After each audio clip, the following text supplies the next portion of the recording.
vying for 25,000 ringgit. All right, the competition will be started.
try to get alongside him around the outside. He does get around the outside. It was very new for me. This is the first time I'm trying all this. I managed to catch one of the races earlier. I was like, wow, it's amazing.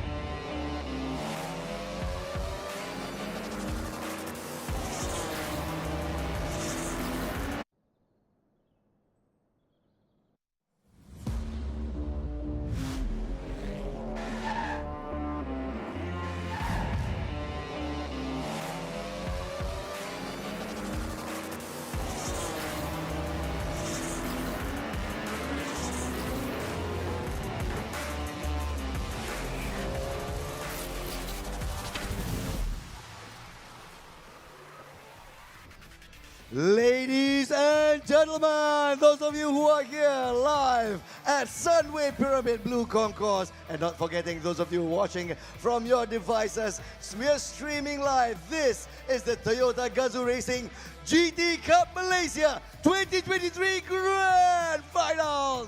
Are you ready for some grand e-racing? My name is Naz Rahman, your host, and for the past 2 days, as you can see and as you can hear, I've lost my voice a little bit. My goodness, we had a day of racing to remember yesterday. So from the quarterfinals, over the hundreds of entries that we received, 40 qualified lists, duked it out, and we've whittled down the numbers to 20 semi-finalists. And today, it is down to the final 10.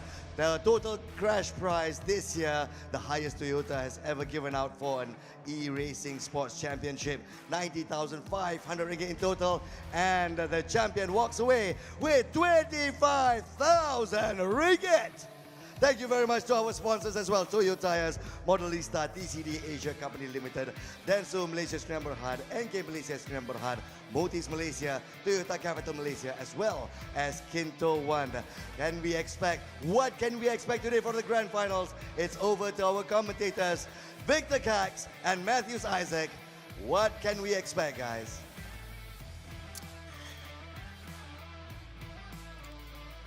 Hello there, ladies and gentlemen. Welcome back to Toyota Gazoo Racing GT Cup Malaysia 2023. My name is Matthews Isaac, and right next to me is Victor Cass as we bring you the greatest action-packed racing that is soon to be commencing in our grand finals. Victor, yesterday the semi-finals is done. How are you feeling for the grand final, man? Oh, I'm brimming with anticipation right now. 3 races before we find out who's going to be the #1 Gran Turismo driver in Malaysia, the representative to Asia Pacific later on. My goodness, this is the Toyota Gazoo Racing GT Cup Malaysia 2023.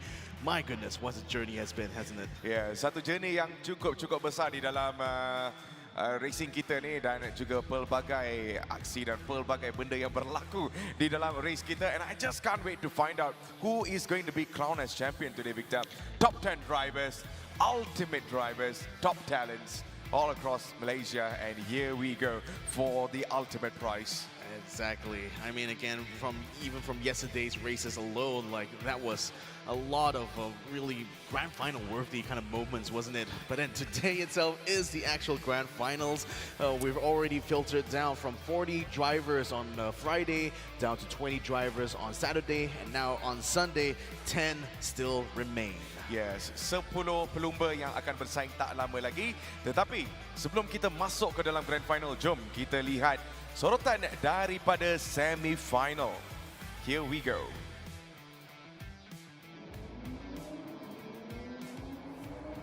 The Group A actually had their first races of yesterday itself. It was a very high-level race, although a lot of situations tend to happen more in the midfield rather than front, because Taj Aiman, Myor Hafiz, they stand shoulders above everyone else, both of them being very high up on the order when it came to that first race. By the time we get to second, though, a bit more chaos started to unfold here as some drivers struggled with the conditions coming into this race here. It's a much more cloudy day here out in the Dragon Trail seaside, but Taj Aiman yet again picks up back-to-back wins. Then when we get to the third race, this was a much more difficult race, being on the Salshi, which is a lot faster, and on these Group B rally cars, which are very difficult to deal with for these drivers. But yet again, Taj Aiman and Myor Hafiz continue to battle, leading to a brilliant final lap between the two of them, where Myor Hafiz in the last lap manages to overtake Taj Aiman to take the win in race number 3. Ya, tuan-tuan dan puan, dan itulah sorotan daripada Grup A. Tetapi jom kita lihat di dalam Grup B, semi-final highlight. Saya boleh katakan ini adalah grup yang paling entertaining. Kita lihat satu pertemuan yang cukup besar daripada semua racer kita, dan kita lihat Shafiq who just doing absolute well, but unfortunately just couldn't make the best of it. And the man really stand out here, it is going to be Wayne Goh, man.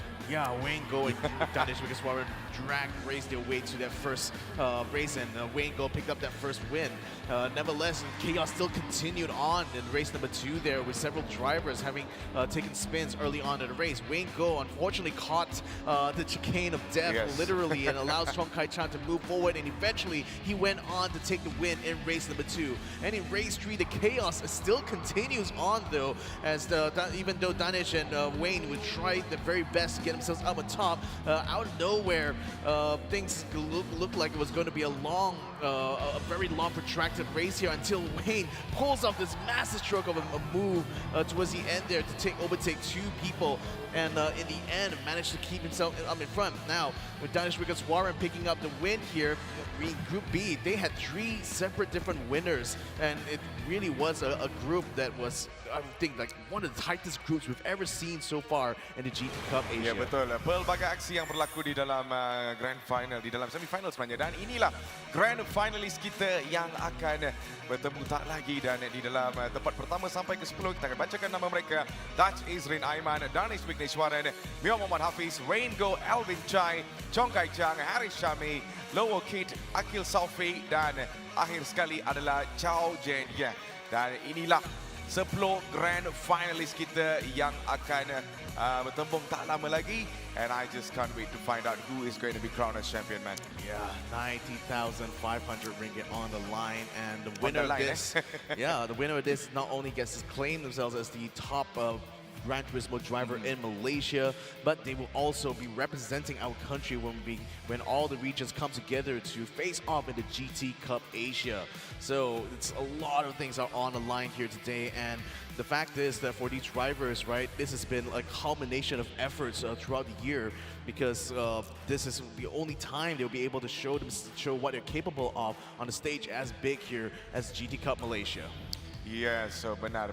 So nampaknya kita dah sedia dan kita akan masuk ke dalam race tak lama lagi. Tetapi sebelum itu, kita nak introduce all of our racers. 10 grand finalists, kita nak tengok wajah-wajah mereka. So saya akan serahkan dengan Nas yang berada di dalam main stage to do the welcoming of the grand racers. So Nas, take it over, man.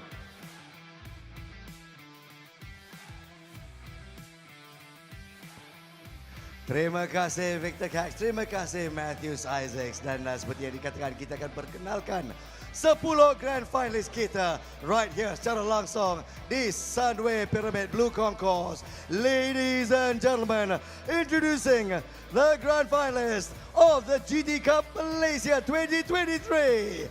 And first driver, please welcome Chow Jen. Semi-finalist in 2018. This is his first GT Cup final. You're off to sim number 10. Well, it's just some extra luck there for Mr. Chow Jen, yeah. Next up, let's welcome finalist in 2020. This man makes a return, Lau Wui Kit.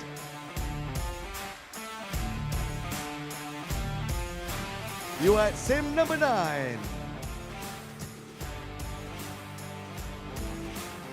Our next driver, please welcome Chong Kai Cheng, last year's 5th place finisher. How will he step up this time in 2023? You are at sim number 8. Let's welcome our next driver, 2-time semi-finalist and his first ever GT Cup final, Wayne Go. Mr. Wayne, you at sim number 7.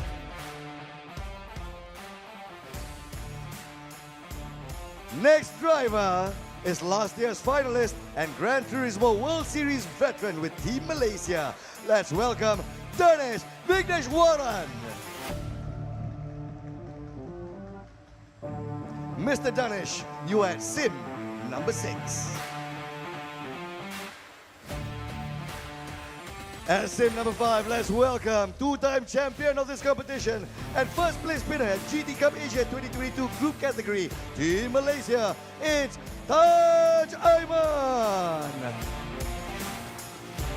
Mr. Taj Izrin Aiman, ladies and gentlemen, take a bow right here. And you are at sim number 5. Next, let's welcome last year's finalist as well and a veteran in the e-racing world, Mio Muhammad Hafiz. Dipersilakan.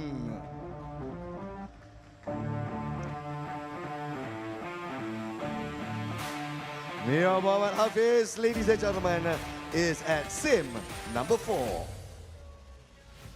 Our next grand finalist is 2021 Merdeka Cyber Enduro champion. Please welcome Elvin Chai.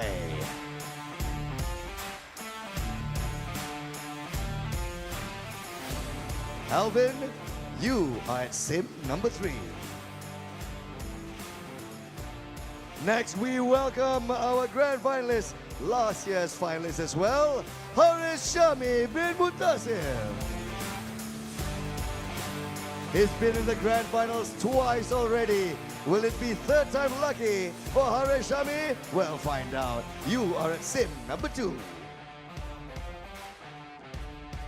And our final grand finalist, he was last year's semi-finalist and first time making it to the grand finals, Akil Selfie.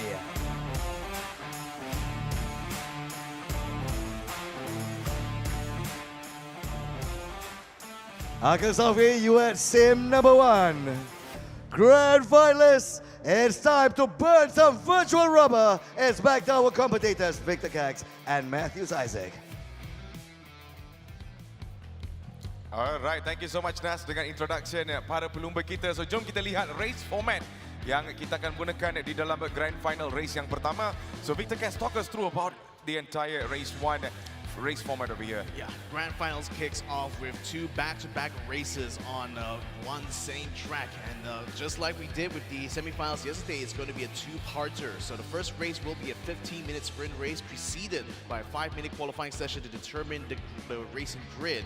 Now, the fuel and tire wear ballots have already been selected, so we know that now the tire wear will be at 15 times the simulation rate, whereas fuel will be at an 8-time simulation rate, meaning that this is going to be a very tire management heavy race here coming into this competition. Of course, balance of performance is always going to be on, and tuning is off, ensuring that all of the drivers will be using cars of exactly the similar performance. Then when we have a look at race number 2, this is where we take the finishing order of race number 1, reverse the grid around, and race for another 25 minutes on the same track. Now the ballots for this race in particular is going to be 5 times simulation rate for tires and 8 times for fuel, which means that they still have to do the same level of fuel management as they do in race number 1, but tires are slightly less of a concern coming into this race. Alright, so that is the race format. Okay, let's have a look on what's coming next. And here we go for the track setup. And for the track setup, we're going to be using the Watkins Glen. I think this track is in United States here, Victor. Yes. And it's a very, very iconic track as well. So many incidents happen in this track there, specifically. That's why it's very historic. So it has 5.5 kilometers long and it has 15 turns. And there you go. We're going to be using tarmac, and it's going to be a real world circuit as well. Yeah. And let's have a look on the car setup. So talking about the car setup, we already know the car that we'll be using for the grand finals, and this is the GR Supra Racing Concept 18 for race 1 and race 2. Maybe for race 3 we'll be changing it, but that's a surprise, coming with almost 600 horsepower, max torque at 500 Nm, and the top speed clocks at 280 kilometers per hour. This is a very fast and very grippy machine that they'll be using here. The fully tuned and the fully realized potential of the Supra RZ in 2023. Now, let's have a look at the prize pool. This is what all our drivers here are racing for. From 10th place, you start, if you manage to make it all the way down there, you're already richer by 2,500 ringgit. But if you end up the champion, you'll be multiplying that by 10, because you'll be going home with 25,000 ringgit. That's the money. That's the most amount of money we've seen so far in the GT Cup. And my goodness, all these drivers here, they are vying for that #1 spot. And that is why they've been fighting for this all this while there, Victor. And that is the reason why they are all here. And that is the reason. And the #1 reason is to win this and also represent Malaysia, is what Victor says. So kepada anda yang sedang lihat, ini adalah Toyota Gazoo Racing GT Cup Malaysia 2023 Grand Final.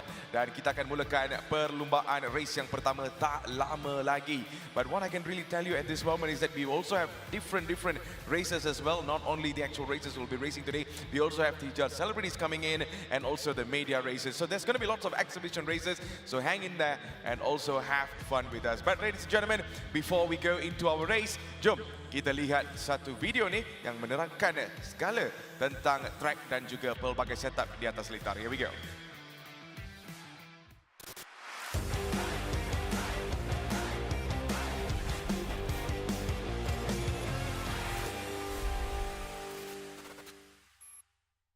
Hi, I'm Nakib Azlan, a professional sim racer and real-world driver for Toyota Gazoo Racing Malaysia. And I'm really looking forward to seeing the best Gran Turismo racers battle it out at the GRGT Cup from 18th to 20th of August. Now, what I've learned from my first 2 seasons of racing is that there are a lot of things to do in the cockpit to keep the car in the game. So in this video, I'll be showing you a lap around the legendary Watkins Glen International Circuit on board the new GR Supra Racing Concept GD3 car, and how to master this car and track combo. Driving this car over a lap is a test of how good you are as a driver, how well you can nail the handling nuances and management of the car in a short time frame. It really puts things into perspective how tricky it can be even in the virtual world. Exit the final corner nicely as we set ourselves up for the lap. Crossing the start-finish line and brake just before the 200 board and brake straight into second gear. Use a bit of trail braking and immediately shift up to third on the exit. and use all the curb on the outside to make sure we set ourselves up for the S's. Run along the curb for all 3 corners, maintain full throttle along the way and keep steering to a minimum to maintain speed through this section. Heading onto the back straight, we go as we enter the inner loop. Brake around the 300 board, but turn at the same time as we need to use all the curbs at this section. Use 4th and keep it tight. Now we enter turn 5 here, the outer loop, use 3rd and tap the curb mid-corner, then up to 4th on exit. Heading into turn 6, the chute, and we now enter the boot section of the Watkins Glen. Spot the 200 board, turn in and brake at the same time with slight trail braking. Use 2nd gear and quickly shift up to 4th on exit. Turn 7, the toe of the boot section, brake at the 200 board, turn and brake again with a bit of trail braking that's necessary to help pitch the car through the corner. Up to 3rd gear and full throttle mid-turn. Heading into turn 8, the closing section of the boot as we enter the heel section. Brake between the 200 and 100 board, use 2nd gear and trail brake into the corner, grab 3rd on the exit and full throttle on the way out, using the curbs on the exit to open up the corner. Turn 9, braking at the 100, trail brake into the corner in 2nd gear, grab 3rd mid-corner, modulate the throttle a bit and go full throttle once you see the fences on the inside Armco barrier come up. Turn 10, on full throttle again before braking at 100, keep it at 4th and a light dab on the brake is needed as it's a fast corner and you need to carry all the speed through here. A bit of the inside curb and all the outside curb available. Turn 11 is hard to find a brake marker, but try to pick a braking spot, half brake into 11 and then a light dab to pitch the car into the apex. Full throttle in 4th and use all the curbs on the outside to power across the line.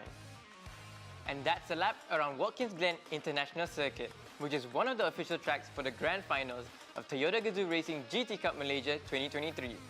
Let's see how our competitors handle the variety of cars and the challenges of the tracks we've selected at this year's competition. Join us from the 18th to 20th of August live at Sunway Pyramid or watch our live streams online to find out who will reign victorious.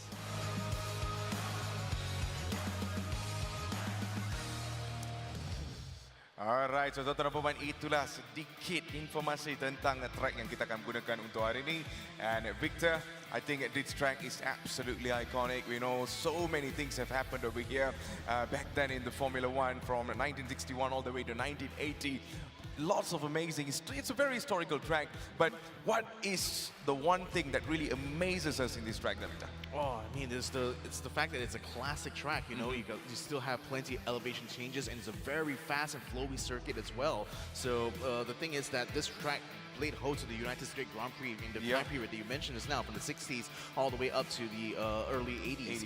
But in any case, with the car they're going to be using here today, it's going to be very conducive for this track in particular because it has a lot of grip. But what the drivers here have to be very mindful of is the tire wear situation, because at 15 times simulation rate, this is very, very high. You're going to be having lots of degradation over even a single lap. So just like Nakib has mentioned, you know, you want to be very smooth and precise with your steering inputs to make sure you don't wear out the tires too quickly. But not only that, you know, well, to put things in perspective, right? One reason why these Gran Turismo tournaments are so intense is because the drivers usually don't have a lot of time to get to grips with like whatever car or track combination they will have to go into. And consider that the fact that in professional racing, right, drivers usually have like a huge amount of practice time, you know, to get themselves acclimated to the car. But in any essence, they will usually use only the same type of car, right? But then in a competition like this in Gran Turismo, you're just constantly switching tracks, you're constantly switching different types of cars. Well, yeah. You're going to have to be very flexible and very adaptable as a driver in order to be able to stay on top. Alright, so itulah cabaran-cabaran yang para pelumba kita akan menghadapi di dalam Grand Final race yang pertama. So jadi jom kita masuk ke dalam litar untuk lihat.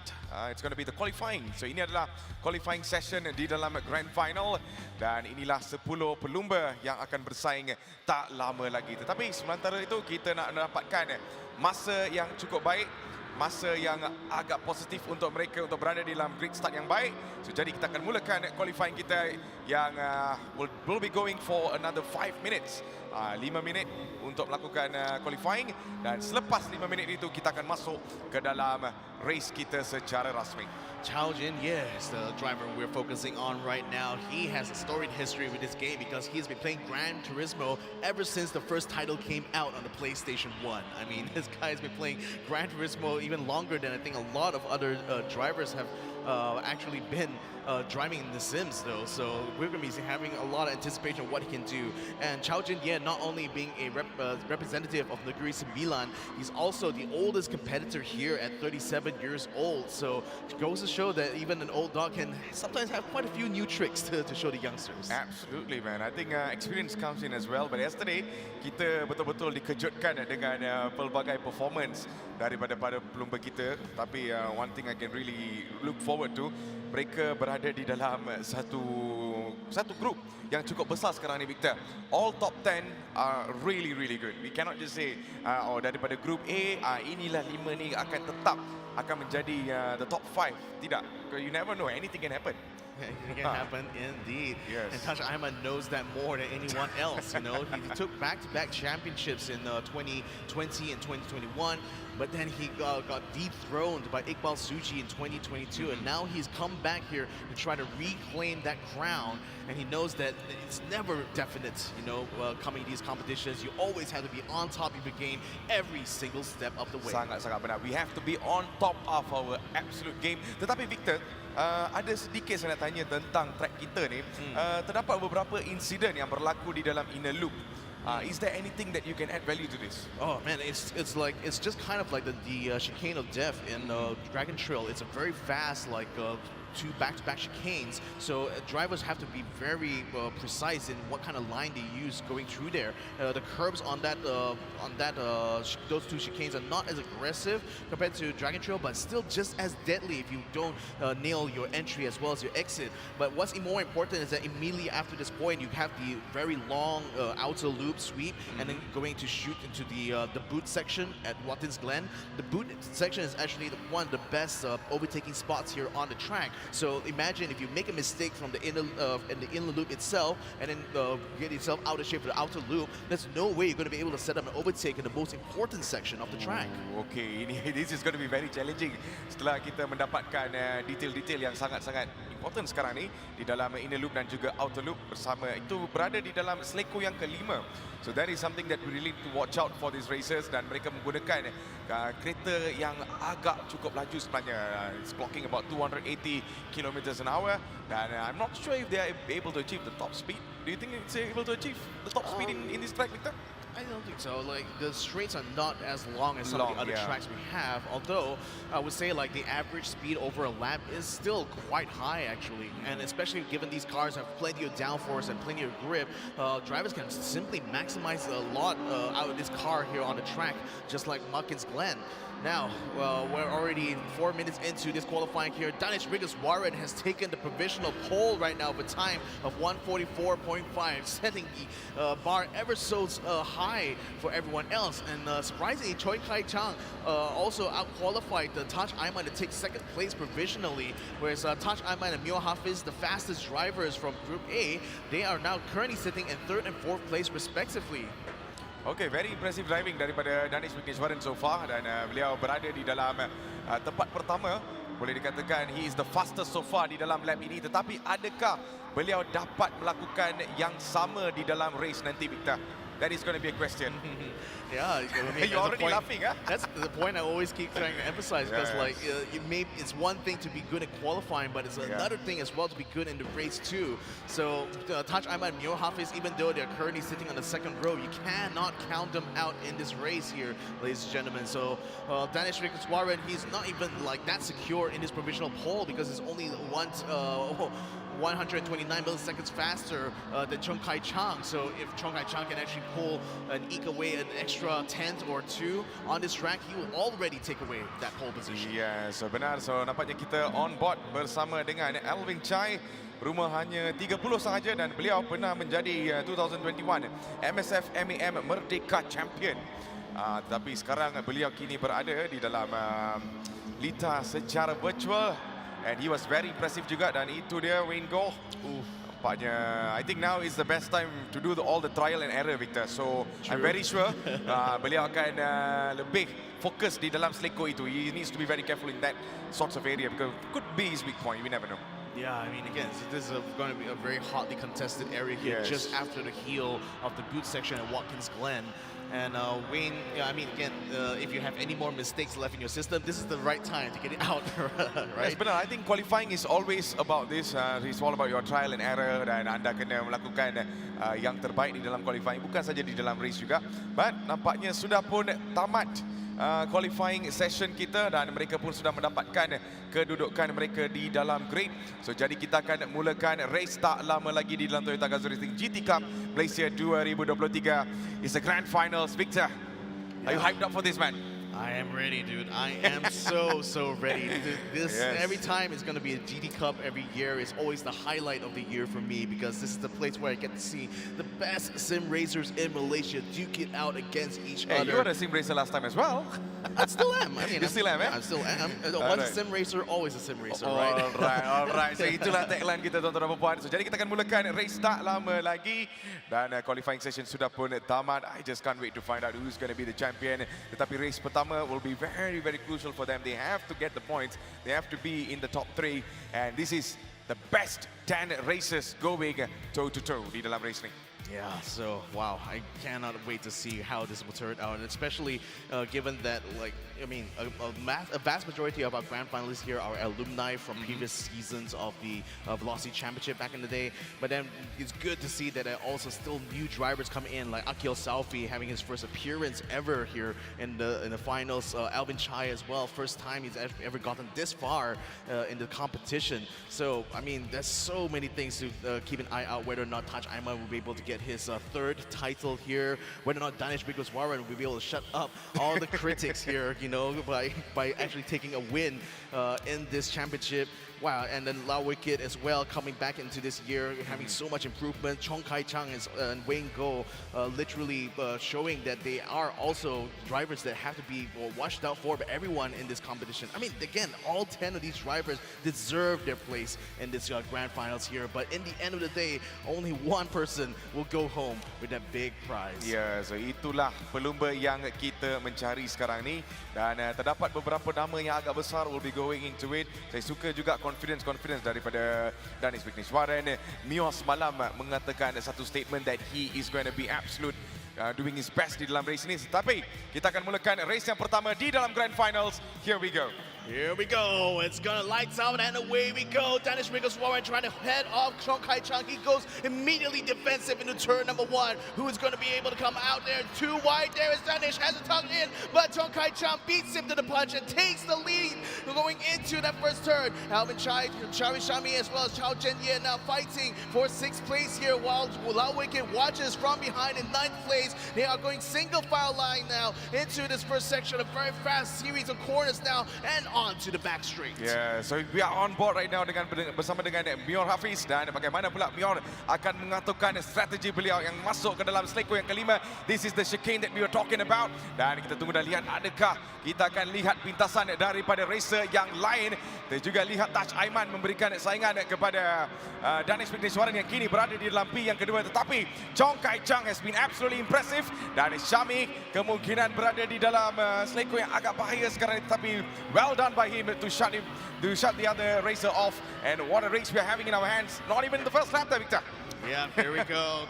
Hari Shami now ahead of Lau Wicked. We saw Chong Kai Chang make an overtake there onto Danish Bigoswaran right on the inner loop. Now Wicked jinks into the right-hand side. He wants to take on the inside of Hari Shami in order to take P8 here. Will he be able to outbreak him? Keep going side by side with Hari Shami. He has the inside line. He has a wider car. He gets through and is now on P8. Yeah, we're coming into turn number 9. Dan kita sekarang ni sedang lihat semua racer going toe-to-toe di dalam grand final race yang pertama. Dan tempat pertama masih lagi dipegang oleh Chong Kai Chang. Dan tempat kedua adalah untuk Danish Bigoswaran. Kita on board bersama dengan Sony Gazoo yang mengatakan agak kecewa semalam. Tetapi sekarang inilah masanya untuk beliau prove everyone wrong di dalam race ini. Dan walaupun beliau berada di dalam P8, tetapi this is going to be a long sprint race. And I'm very sure he has all the opportunity to go in the front. Yeah, you can tell that all these drivers are so competitive with each other because even after the first lap, everyone is still so so close to each other, it can basically touch them. And speaking of touching, Mio Hafiz looking, he wants to go ahead and go touch and go with Touch Ayman coming in really hard in the sections here. He's looking to try to set up a good draft coming into the inner loop, but that is Kuswaran getting alongside Chong Kai Chang. He's going to round around the outside here on the first part of the inner loop, but Chong Kai Chang managed to close the door before to get out of the inner loop. Ya, Chong Kai Chang masih lagi mempertahankan lead beliau yang kini berada di dalam P yang pertama. Kita on board bersama dengan Touch Ayman yang kini berada di dalam P ketiga. Menunggu saja untuk kedua-dua ini melakukan kesilapan. But I'm not sure if there's going to be any sort of mistake.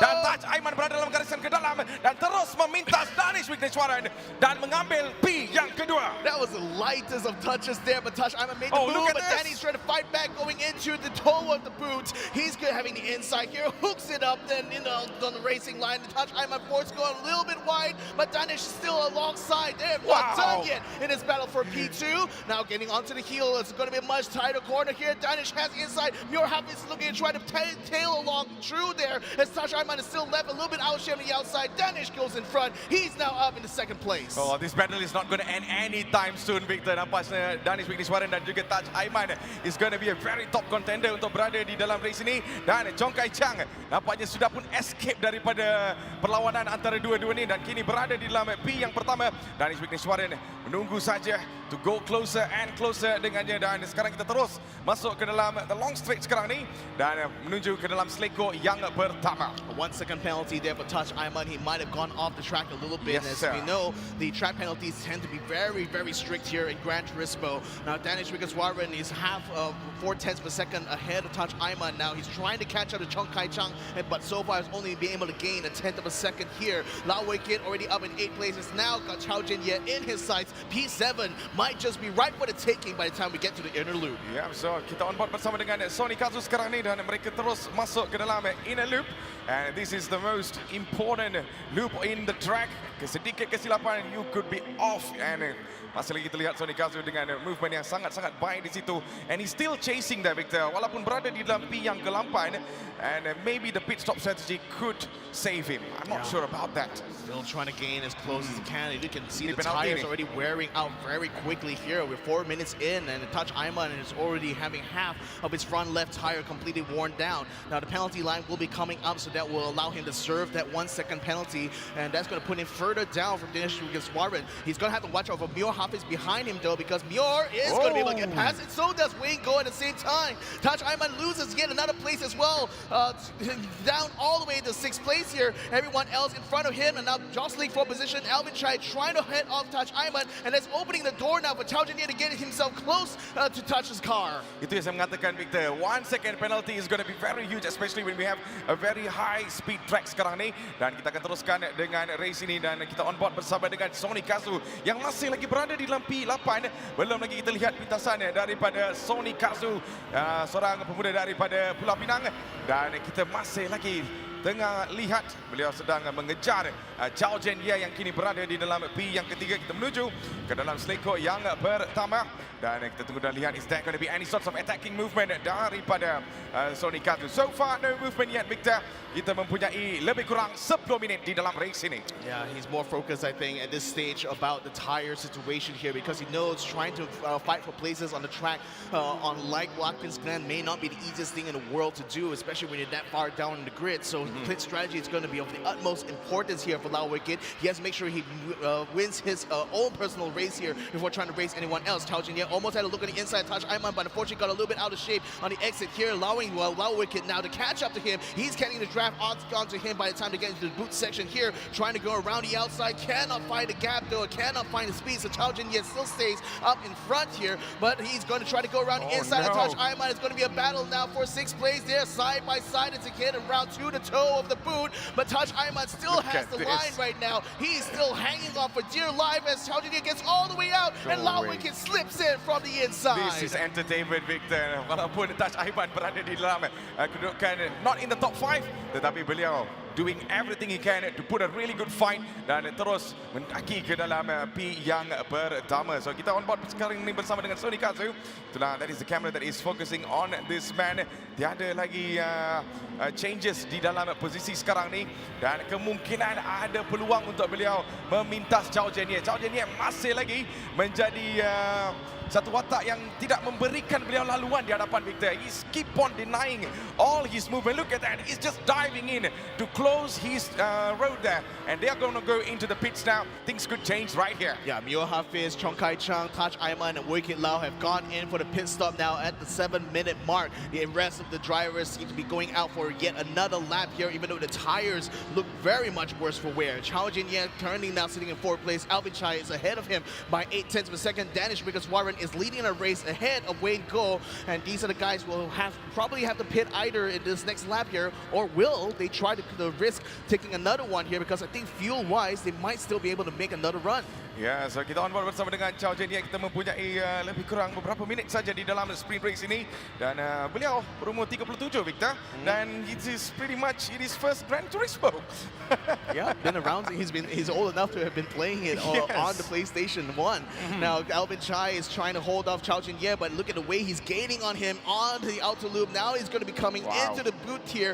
Zhao Jianye hooks up on the inside. Now he'll be side by side with Alvin Chai. In fact, he overtakes Alvin Chai even before they get to the toe. Well done there to Zhao Jianye. Currently sitting in P3, but again, remember, they will still have to go into pit stops. Now, the guys who have already pitted here, of which Chong Kai Chang is currently leading that pack here ahead of Mio Hafiz. Taj Aiman is currently down in 7th place, but crucially still ahead of Lau Wei Kit. Yeah, talking about tires there, Victor, I think time management is going to be super important di dalam race ini, terutamanya yang kini berada di luar lintas sekarang ini, just going all out. Dan kita on board bersama dengan Zhao Jianye, who's yet to pit right now, and looking at his tire conditions, I think he pretty much soon he needs to go into the pits, but I'm not sure where. Kemungkinan beliau akan go for one more lap, or he might just go into the pits very soon.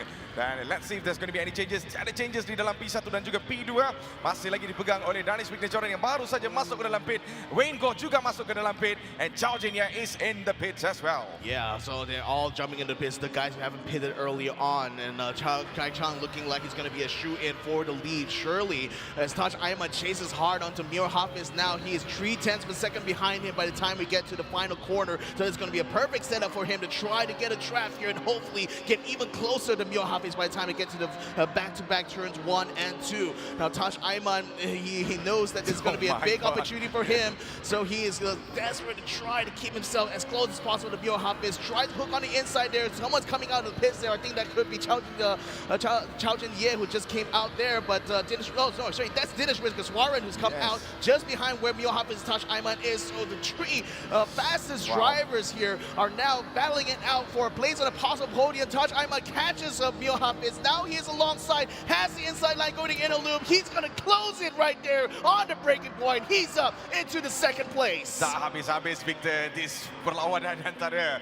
Taj Aiman dan juga Mio. It has been going on from yesterday, dan sekarang kita sambung pula di dalam grand final, dan Taj Aiman sekarang ni berada di dalam P yang kedua, dan Kai Chang needs to do something about this, but he's all the way in the front. But the battle right now is going to be Mio Hafiz.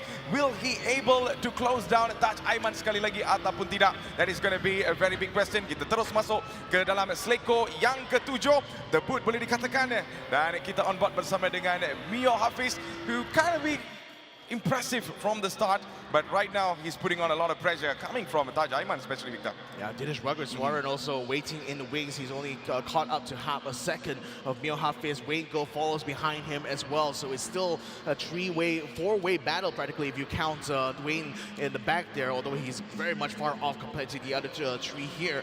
But nevertheless, all this battling is giving advantage now to Chong Kai Chang to basically be a good lead. Alvin Chai looking a bit out of shape coming out of the boot there, so that's going to lose him quite a bit of time and allowing Zhao Jianye now to get a good run up against Akil Selfie. He's trying to have a peek around the outside, but Selfie blocks him off. He will turn into the final corner here, but Zhao Jianye should be close enough to clash the slipstream. Yes, 4 minit lagi yang berbaki di dalam race ini. Kita on board bersama dengan Zhao Jianye yang ada peluang untuk memintas Selfie, dan sudah pun dipintas oleh Zhao Jianye dan terus mengambil posisi yang ke-7 dan terus berada di dalam hadapan dan menuju ke dalam Seleko yang keempat sekarang ni. And this is the last crucial 4 minutes di dalam race ini. Pelbagai benda yang boleh berlaku di dalam race ini. And this is the moment that where all of the races will be pushing all out and to get the best. But Mio Hafiz sekarang ni berada di dalam P yang ketiga. Danish Wigneshwaran sudah pun kembali untuk for the top spot. Adakah beliau akan memintas Mio Hafiz ataupun tidak? That is going to be another question. But right behind that, it is going to be Wayne Go that will be lurking to find an opportunity, Victor. Yeah, Danny managed to find a way to elbow his way through to the inside of Mio Hafiz. You know that Wayne Go will be using that opportunity as well to try to attack Mio at the same time. So Danish now dives on the inside there. He made the move and he sends it, received it, and takes away the position on P3. Well, the showman is back and we're putting on a show for this man. And there you go, it is Danish Wigneshwaran yang kini berada di dalam P yang ketiga. Mio Hafiz, I'm not sure how he's feeling the pressure at this moment. Tetapi tiga-tiga ni masih lagi bersaing di sini dan kita masih lagi belum lagi lihat what is going to be happening in the final few more minutes. That's going to be happening very very soon. Dan kita on board bersama dengan Wayne Go. And yesterday kita pula dikejutkan dengan gerakan-gerakan daripada Wayne. Adakah beliau akan repeat benda tu hari ini sekali? We do not know, Victor. We have another 2 more minutes to go to decide who is going to be grabbing the biggest point in our race 1. 2 more minutes to decide the fate of race number 1. Mio Hafiz finding himself outside of the podium here and possibly under attack from Wayne Go as we come onto the main straight now. Taj Ayman already pulling way ahead. Danish Wigneshwaran trying his best to catch up, but it's still 2 seconds to the lead there. But look at Taj Ayman though, he's already caught up to Chong Kai Chang. Very quick move there. He takes on the inside. He looks so easy for him. He just says take the lead.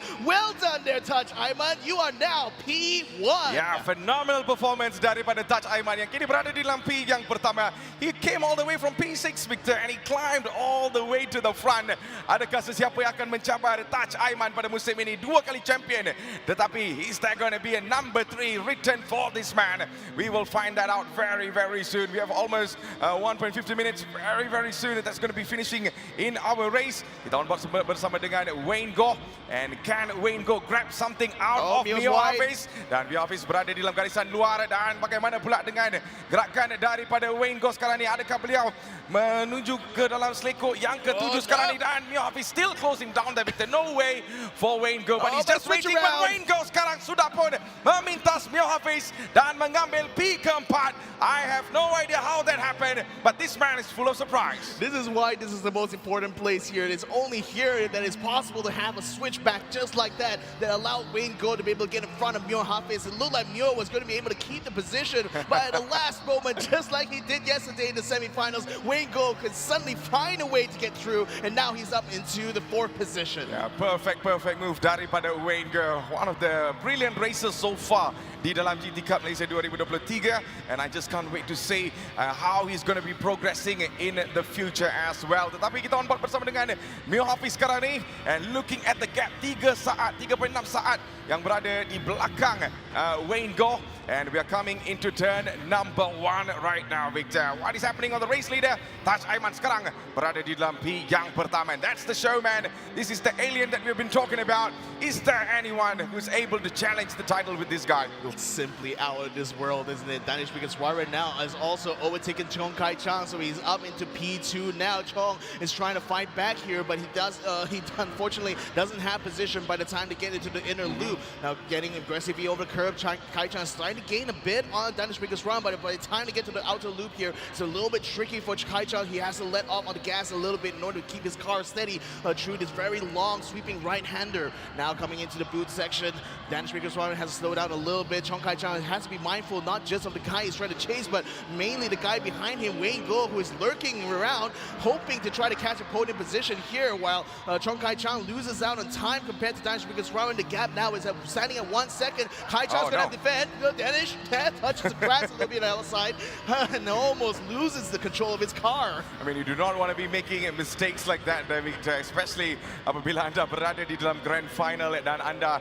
ada beberapa minit saja untuk menghabiskan race ini. And you are in the podium position. You cannot be affording to make any sorts of mistakes. Dan sekarang kita berada di dalam seleko yang ke-9. Dan kalau kita baca daripada ranking pertama, kita lihat Taj Ayman yang kini berada di dalam P yang pertama.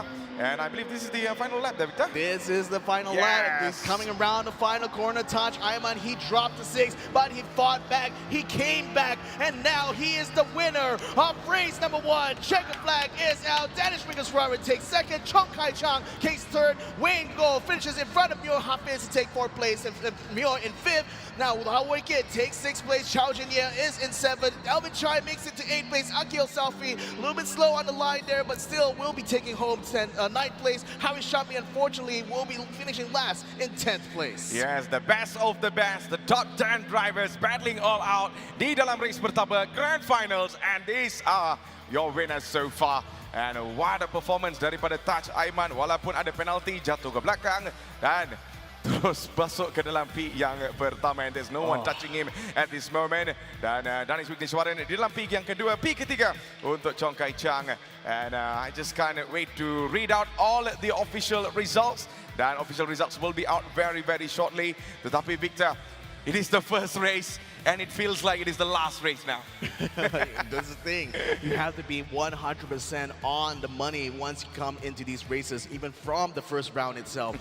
Bit unfortunate there for Akil Selfie. It looks like he ran out of gas at the final lap there, even before the final few corners, and that's just so unfortunate. You know, these drivers would try to push to the absolute limit of the margins when it comes to this fuel, so it looks like Akil accidentally underfueled himself in his stints, so unfortunately that means he didn't have enough fuel to finish the race with.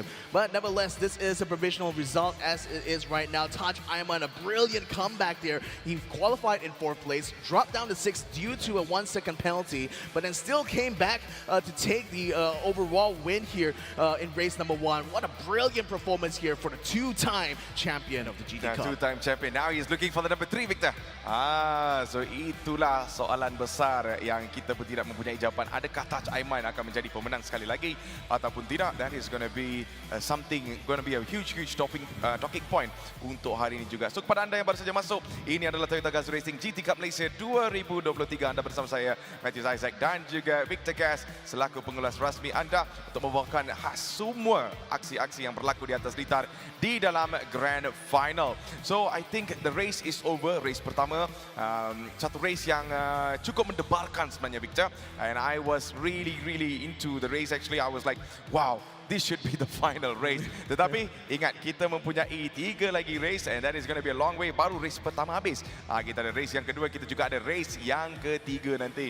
So jangan ke mana-mana. That is going to be something that you really need to watch out and find out siapakah yang akan jadi champion. Tetapi sebelum itu, kita masuk ke dalam race yang seterusnya. Kita ada sedikit interview bersama dengan racer-racer kita yang akan dibawakan oleh Nas, our MC on the stage. So my brother, take it away. Thank you, Victor.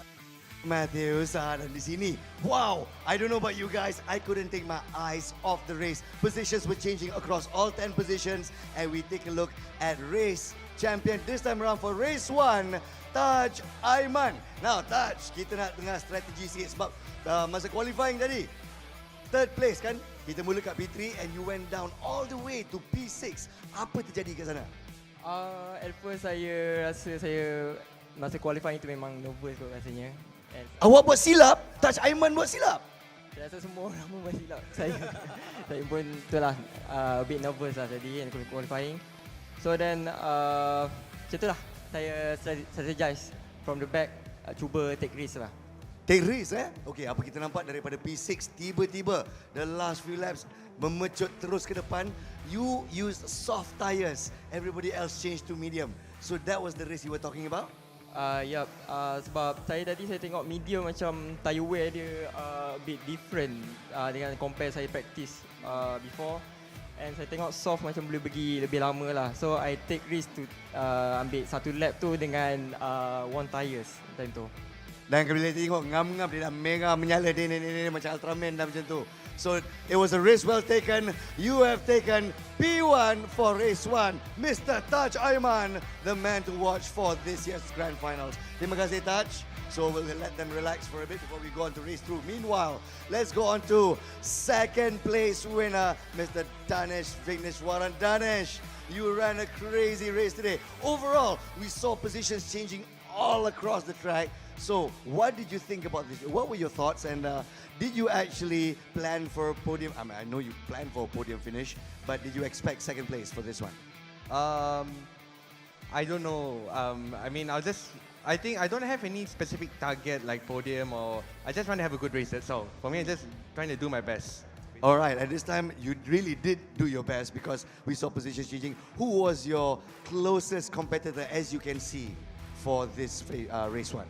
Kai Chang, Wayne, and Tats. Both of them have good race pace, and it was quite close in the end. Almost got the win in the end. So yeah, it was very close. It was very close, but towards the end, Taj Aiman changed a bit of a strategy, took a bit of a risk to go for soft tires. Do you think that's what gave him the edge for this race? Yes, because he had all the grip for most of the race, except for the last lap when his, the soft tires ran more than the medium. So on last lap, I could close in like a second, but it was not enough in the end. In the end, it was a risk well taken from him. Any lessons to learn from this race?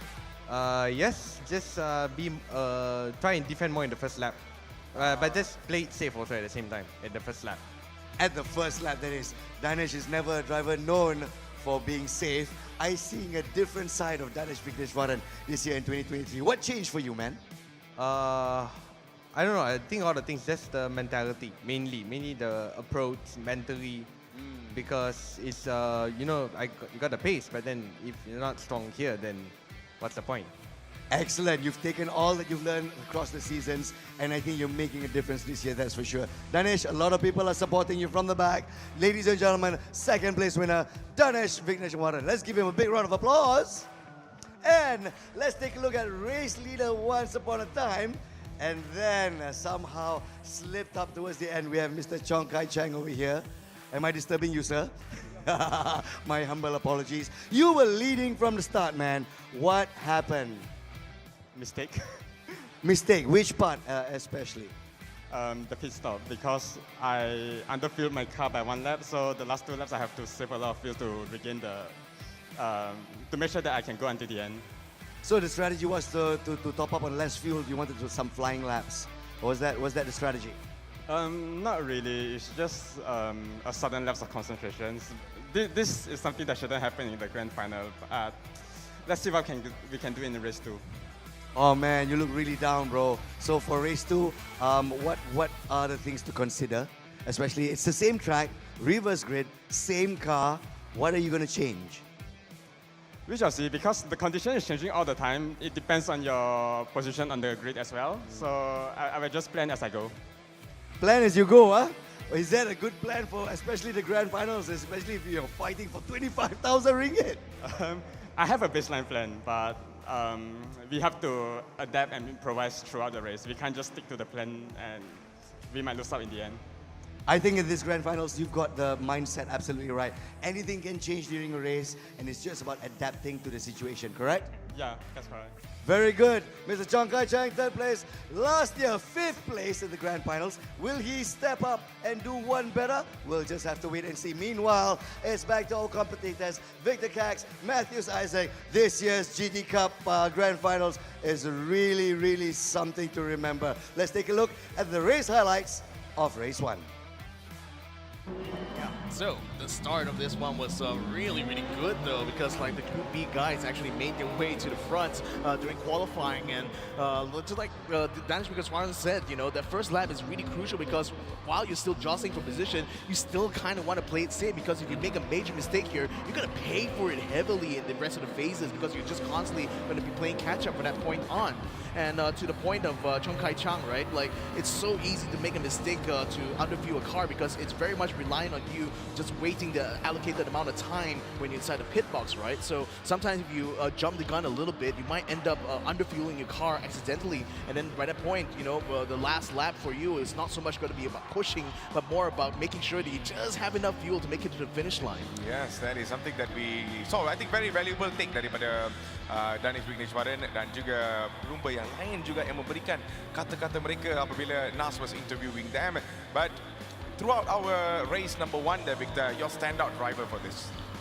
Taj Ayman for sure. I mean, the thing was that he made a mistake, like he himself admitted. And the thing is that when you make a mistake on the first round there, it can sometimes unsettle you completely. But this man, he's just full of focus and commitment, right? And he ended up being able to catch everyone back, taking the soft tire when everyone else decided to go on the mediums, which is super risky because you could see that his tire completely wore down to the rim by the end of it. So if that didn't work out for him, if he didn't take the win, that would be a complete total loss for him in this race. But somehow he still managed to make it through, still takes a huge haul of points, 26 in total in fact from race number 1. Danish Wickets Warren, having taken second spot, will have 21 points to his name as well. Chong Kai Chang still makes it up onto the podium here at least for race 1, so that's still a decent haul of points here for him, hopefully to go for the long run in this championship. Yep, so di dalam tempat yang keempat kita lihat Wayne Goh yang akan mempulang 12 mata, dan tempat kelima adalah Mior Muhammad Hafiz dengan 10 mata, tempat ke-6 Lower Kid dengan 8 mata, tempat ke-7 Chow Jin Ye 6 mata, tempat ke-8 Alvin Chai dengan 4 mata, tempat ke-9 Akil Salfi 2 mata, dan akhir sekali adalah Haris Syami dengan 1 mata. Yeah, so now we're going to be gearing up for race number 2. This time it's going to be a 25-minute long race. So fuel consumption is still going to be the same as race number 1. So likely we'll be seeing them using similar fuel strategy, but the tire management going to be a lot easier this time around. It's going to be 3 times less intense compared to race number 1. Okay. So perhaps a lot of these drivers will consider taking the soft tire a lot more this time around. Will there be possibilities for 2 stoppers? I'm still thinking that given what we saw from race number 1, maybe just going for the 1 stop might just be enough to make them through. But it's going to be about how well can they maintain the condition of the tires here, because even with the lower tire wear situation here, it's still not definite they will be able to have a lot of grip throughout this race here. It's a very fast, very flowy circuit. So I think it's going to be still just as difficult as that first race. Okay, Victor, kalau kita lihat kan daripada race semi-final semalam, especially when they were going on this setup where fuel consumption is really high. Tapi seperti apa yang mengatakan fuel management is going to be very important. That is at certain point they were pushing all out. It could have been 1 stop pit strategy yang menjadi 2-3. It might be like some if they can actually maximize a lot out of the soft tire there, then maybe they might want to consider the two stopper. But then again, like I said, the tire wear is very it's very not to say it's not important, but then it's still way less compared to race number 1. So I think the tire can definitely last a lot longer. Maybe if they were to go on a hard tire, they could even just try to go even more than halfway through the race on that single stint. So I think there's all these variety of factors that the drivers can have to keep in mind here. But the thing is that at any juncture of the race, you always have to be reactive to what is actually happening at that particular moment on the track. And you can always strategize, you can always formulate a base plan for what you want to do during a race. But at the end of the day, you have to see how the situation unfolds on the track there and make more decisions based on that. Alright, so tuan-tuan dan puan-puan, kita akan masuk ke dalam race yang kedua. Inilah Grand Finals Toyota Gazoo Racing GT Cup Malaysia 2023, and off we go in this reverse grid. Yeah, Alvin Chai is going to get a run up onto Akil Salfi. He's already under the P2 by the time we get a turn 1. Haris Shami defends his line there, successfully keeps himself ahead of Alvin Chai, but Alvin still is alongside though. He's still trying to find his way through. A bit of a tussle going on in the middle here as Chow Jin Ye attempts to try to hold up Mio Hafiz as well as Lao Woi Kid, both of them at the same time trying to fight for P4, while Haris Shami and Alvin Chai trying to fight for the lead here. Akil Salfi still in 3rd place. Chow Jin Ye is going to have to run up on the inside here, going into the inner loop, so it looks like he's willing to try and will be able to get that 3rd place. Mio Hafiz falls behind him as well, moving up there, and Akil Salfi drops down to 5th. Yeah, so far so good di dalam race yang kedua sekarang ni, dan kita sedang lihat Chow Jin Ye yang kini berada di dalam P yang ketiga, cuba mengejar Alvin Chai yang kini berada di dalam P yang kedua. We're coming into turn number 6, Victor, dan kita nak lihat is there going to be any movement, especially at the back there. Mereka nampaknya agak berkepungan di belakang tu. Yeah, there's so much movement going on there at the back from from 6th place down. But Mio Hafiz and Chao Jianye just going in nicely to the side to Taj Ayman around the outside of Danish Wiggins-Warren, but still not able to complete the move on the toe. Can he do it on the heel instead? Lao Wei Kit going alongside Chong Kai Chang right now as they try to get a run up onto Akil Selfie. Onto the inside he goes. Danish Wiggins-Warren goes in the inside of Lao Wei Kit as well. He moves out to 7th place. Taj Ayman tried to have a peek on the outside, but Lao Wei Kit closes out that side of the track there, preventing him from coming through. He still remains in 8th place now, just behind Danish Wiggins-Warren. Look at that, playing it safe. I don't think so, Victor. Dan terus kita lihat Danish Wiggins-Warren masuk ke dalam P yang ke-6, and that is going to be another man to watch di dalam race ini. Dan kita masuk ke dalam seleko yang ke-11 on board bersama dengan Alvin Chai yang cuba mengejar. Yang kini berada di hadapan adalah Shami. Shami's under pressure now, dan kita terus masuk ke dalam seleko yang pertama, garisan ke dalam daripada Alvin Chai untuk memintas, dan Alvin Chai cuba di situ tetapi tak cukup.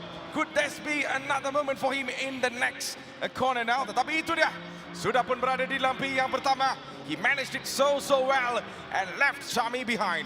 Yep, but Chao Jianye is coming in behind as well. He's looking to try to tag Hari Shami at the same time. Now he has to run up here, but Shami gets the toe off of Alvin Chai. He's going to come around the outside of the inner loop here in order to try to fight back. Alvin Chai still hangs on, but Chao Jianye pulls through and gets past Hari Shami. So he's up now to 2nd place. Hari Shami in 3rd. Oh, surprises after surprises di dalam race ini, Victor. Alvin Chai sekarang ni dicabar oleh Chao Jianye yang kini berada dalam P yang kedua, and that's going to be 1.5 second penalty untuk Shami, and Shami needs to be careful as we know Mio Hafiz is coming as well at the back. Dan kepada anda yang sedang lihat, ini adalah Grand Finals race yang kedua di dalam Toyota Gazoo Racing GT Cup Malaysia 2023, and it's going to be a long marathon of race, dan kita terus masuk ke dalam seleko yang ke-8. Yeah, Shami will be slowing down now, and that's going to allow Mio Hafiz to get past him. So does Danish Wiggins-Warren as well, up into the 4th place now. Alvin Chai under challenge here from Chao Jianye as he catches up within half a second. So look at the back there, still a big pile up going on there. Wayne go all the way to the tail end, not able to find a way through. Hari Shami has dropped down to 7th place and now is on a run up together with Akil Selfie at the same time. Taj Ayman has made his way up to 6th place, but still is annoyingly still behind Lao Wei Kit right now. Is still a bit far off to catch a toe. Chai Chang is going to try to take on the inside. Hari Shami, it looks like he might just be able to make the move. He completes the move by the end there, and Hari Shami tucks down into 9th place. Yeah, impressive driving, and here comes Kai Chang, takes on into P7, dan terus masuk ke dalam P yang ke-7. This is something impressive from this man. Previous season he finished 5th, and now he might be targeting to be the best driver in our race. And look at that at the back. It is going to be Wayne Go battling up against Hari Shami, dropped all the way to P8 Victor after the penalty incident. Yeah, Akil now trying to regain some position. Alvin Chai still ahead of Chao Jianye right now, but Jianye is catching him slowly but surely on this back straight here. But unfortunately had to tuck him behind through this inner loop chicane section. Now onto the outer loop, a little bit understeered here for Chao Jianye. The medium tire still provides plenty of grip, and they haven't quite worn it down a lot, which is a testament to the lower tire wear in race number 2. Now the thing is that they will have to manage to fuel a little bit on this run here, because this is a much longer race. They will likely have to go either for a full tank in order to run another stint, or if they want to try to make themselves a little bit more aggressive, maybe underfuel a little bit and go for the 2-stop strategy. Yeah, so jadi kita downhill dan kita terus masuk ke dalam seleko yang ke-8. Kita berada secara rasmi di Watkins Glen. Inilah litar yang kita menggunakan di dalam race yang kedua, especially di dalam Grand Final. Dan Danish Wiggins-Warren nampaknya ada battle di belakang di situ, and hopefully we can focus on this. Dan itu dia, Sony Gazoo mencabar Mio Hafiz yang kini berada dalam P yang keempat. Danish Wiggins-Warren is under pressure as well. Tetapi the main man over here to watch, it is going to be the one in the middle. Mio Hafiz sekarang ni kena berhati-hati. Ada 2 cabaran di hadapan dan juga di belakang. Sony Gazoo menunggu saja untuk melakukan serangan daripada garisan ke dalam, tetapi berjaya ditutup oleh Mio Hafiz yang betul-betul menafikan segala gerakan-gerakan datangnya daripada this man in the front. Constantly bumping against the back of his car there, and actually kind of helping him to keep up with Danish Wiggins-Warren as a result. Chao Jianye has a really good run up this time around, coming out of the 2nd turn, down onto the 3rd and 4th turns as well. Will he be able to catch him by the time he gets the back straight? Look at how quickly he's gaining onto Calvin Chai right now. He just needs a little bit more room and a little bit more space, a little bit more air on the inside, or maybe the outside. Switching around here, he's going to try to make the attack here, but Alvin Chai still outbreaks him, coming into the inner loop and still tucks in the front. Alvin Chai is safe. but only just. Cabar, jangan tak mencabar, kata Chow Jin Ye sekarang ni. Dan Alvin Chai masih lagi menafikan gerakan-gerakan daripada Chow Jin Ye yang kini berada dalam P yang kedua. Alvin Chai needs to be careful over here, Victor. Kita masuk ke dalam seleko yang ke-6 dan berjaya juga di situ Alvin Chai untuk mengekalkan kedudukan beliau di hadapan. And here we come into the boot, and this boot is where it goes a little bit tough for the drivers. Tetapi well done daripada Alvin Chai. Jangan kehilangan kontrol di situ. Dan Alvin Chai kemungkinan berada di dalam satu situasi yang agak bahaya sekarang ni. Chow Jin Ye mendapatkan pace. Dan bagaimana pula di dalam seleko yang seterusnya? Adakah berjaya dinafikan oleh Alvin Chai? Tidak juga. It is well defended by Alvin Chai at this moment, but for how long, Victor? Right, how long? Maybe a lap, maybe 2 more here. Chow Jin Ye still has done absolutely everything he could do now to keep up with this man, but nevertheless, still not able to get through one way or the other. Alvin Chai now still hanging very defensive inside. No, he's going into pits, it looks like. Oh, Chow Jin Ye already cuts him before he does so. No! And he loses control and stall. Alvin Chai cuts him into the pit lane, then Jin Ye catches the 5-second penalty. What a disaster here for Chow Jin Ye. Aduh, saya betul-betul ingat this is the moment for Chow Jin Ye, tetapi itu dia kesilapan berlaku untuk beliau. Tetapi kita akan fokuskan di dalam race ini dan itu dia Sony Gazoo sekarang mengejar Mio Hafiz yang kini berada di dalam P yang kedua. Mio Hafiz right now passing as fast as he can to go all the way in the front, and let's see if Mio Hafiz is able to weigh off this man. Sony Gazoo promised a lot of things yesterday, Victor.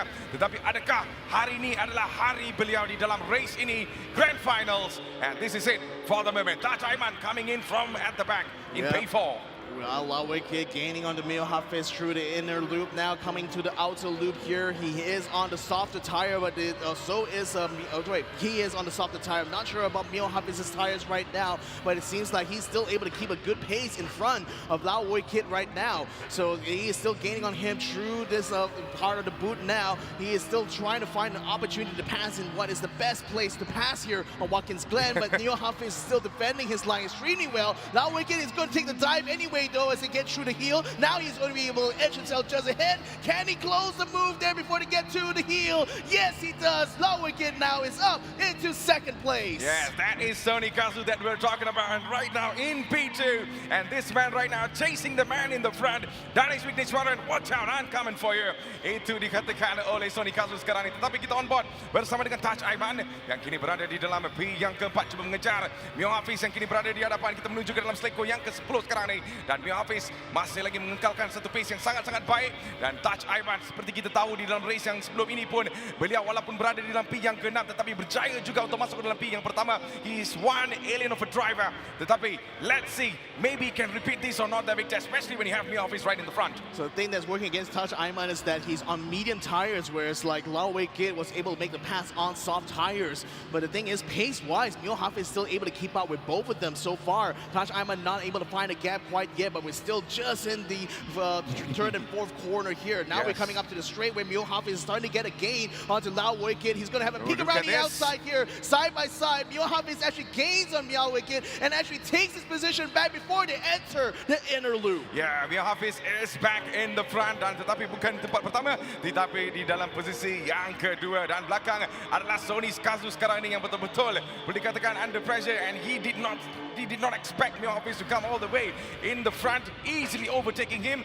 Tetapi kita tunggu dan lihat adakah serangan daripada garisan ke dalam untuk Sony Gazoo akan memberikan peluang untuk memintas ataupun tidak. Mio Hafiz masih lagi menafikan gerakan-gerakan daripada Sony Gazoo. That's a really good defensive line, and there's no way for Sony Gazoo to get past him. Taj Aiman menunggu saja di belakang. He's just waiting for both of them to make a mistake, and if there comes a mistake, he will definitely take advantage. We know this man so well. Being on the medium tire means that he can actually just ignore the two of them in front, because Sunway is on soft tire and on a different strategy here. So if anything, Taj Aiman needs to maintain his own current pace right now, at least relative to Mio Hafiz.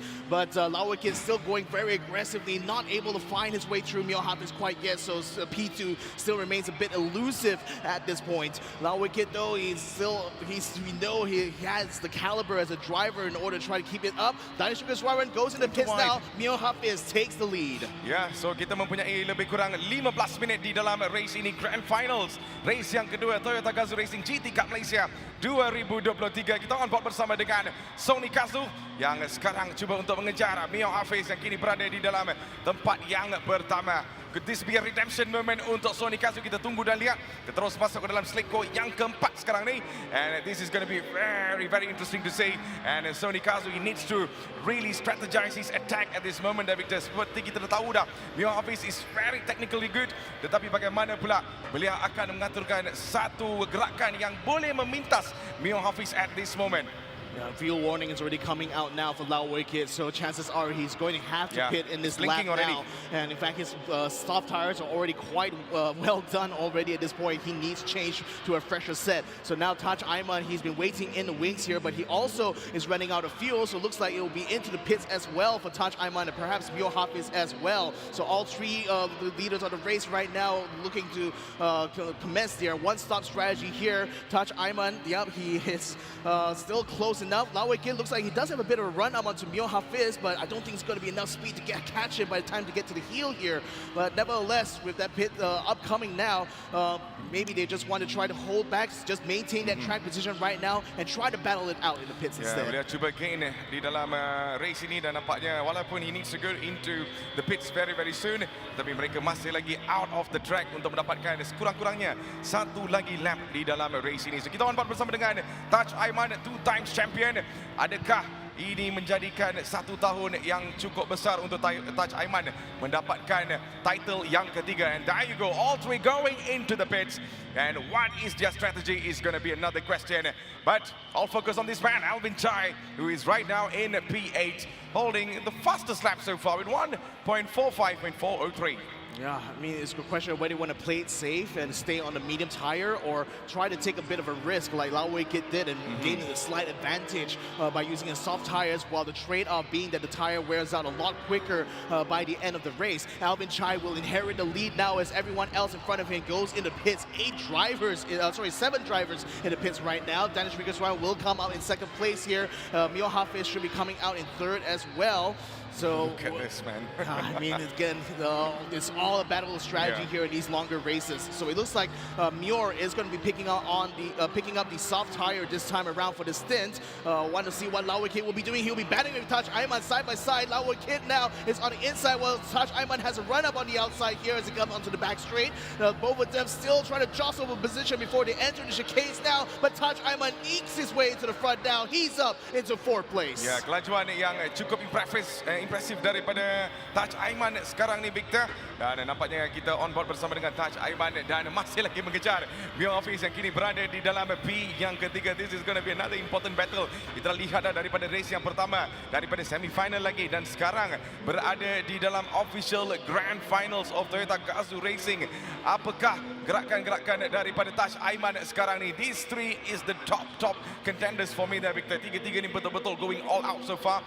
Dan on the other side, Mio Hafiz, walaupun beliau datang semula untuk berada di dalam top 3 semalam, and this is the moment for him to actually prove everyone wrong that Taj Aiman might not be the best. Well, he was certainly the best of his group, though. Number 1 in Group A, whereas Danish Rickerswan was second in his group, though. Lao Wei Kit still keeping his eyes on the prize here, which is the 4th place that Taj Aiman is currently holding on to. Mio Hafiz, in the meantime, in a race of his own in front there, as he doesn't really have much to see in front of him, as Danny is still quite far ahead. Lao Wei Kit backs up a little bit now, giving a bit of breathing space here for Taj Aiman. Looks like they want to try to conserve a bit of their tire performance for the end of this race. Yep, so kita menuju ke dalam seleko yang kelima, the inner loop at this moment. Dan kita tunggu dan lihat if there's going to be anything important in this point. Ini actually seleko yang pertama. Dan kita on board bersama dengan Sony Gazoo di dalam P yang keempat. Taj Aiman masih lagi berada di dalam P yang ketiga. Dan Danish Rickerswan impressively is in P1, Victor. Is there anyone challenging this man in the front? Kita baru saja menghabiskan 15 minit di dalam race ini. Dan kita mempunyai lebih kurang 10 minit di dalam Grand Finals race yang kedua. And this is the chicane that I'm talking about. Dan satu chicane yang agak bersejarah di dalam dunia motorsport. Dan sekarang kita sedang lihat semua pelumba-pelumba ini, the top 10 drivers going all out in our Toyota Gazoo Racing GT Cup Malaysia 2023. Now, Lao Wicked went for the strategy of taking a soft tire in the first stint, and now is going to be finishing off this stint with the medium tire.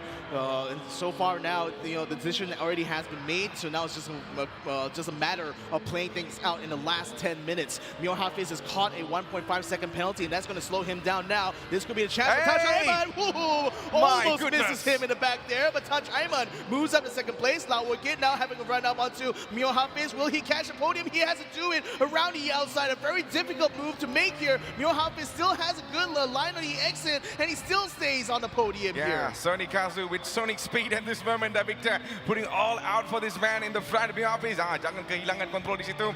Dan kita sedang on board bersama dengan the none other than Sonic Gazoo yang betul-betul mencabar Mio Hafiz dan juga Touch Ayman daripada tadi. Tetapi sekarang, adakah beliau dapat memintas Mio Hafiz dan berada di dalam podium position? That is going to be another question that we might get an answer very, very soon. Kita terus saja masuk ke dalam seleko yang pertama sekarang ni. Dan Mio Hafiz nampaknya sudah pun mendapatkan 1.2 second gap di hadapan. Dan Lao Wicked sekarang ni kena mengejar keras untuk mendapatkan his moment to go all the way in the front. He's not gaining much at this moment as we're going into the upper hills. Yeah, he's still trying his very best now, but 1.3 seconds to Touch Ayman here, so Mio Hafiz has a lot of work cut out for him now in these next 7 minutes. Lao Wicked gaining ever so slightly onto Mio Hafiz, but not enough to make an overtake in this section now, so he's still going to have to play the longer game. Again, with the amount of fuel and tires already used up here, this is going to be a race to the finish line here for all of these drivers now from this stage onwards. Danish Wicked still leading this race through and through, has, I think, built up quite a significant lead onto Touch Ayman, but with Touch Ayman already being unleashed now, having gotten past Mio Hafiz, will he also be setting up to go for a challenge onto Danny by the time we get to the end of this race? We'll have to see. Ya, kita terus masuk ke dalam seleko the boot sebenarnya. Dan kita on board bersama dengan Sonic Gazoo still in P4, Victor.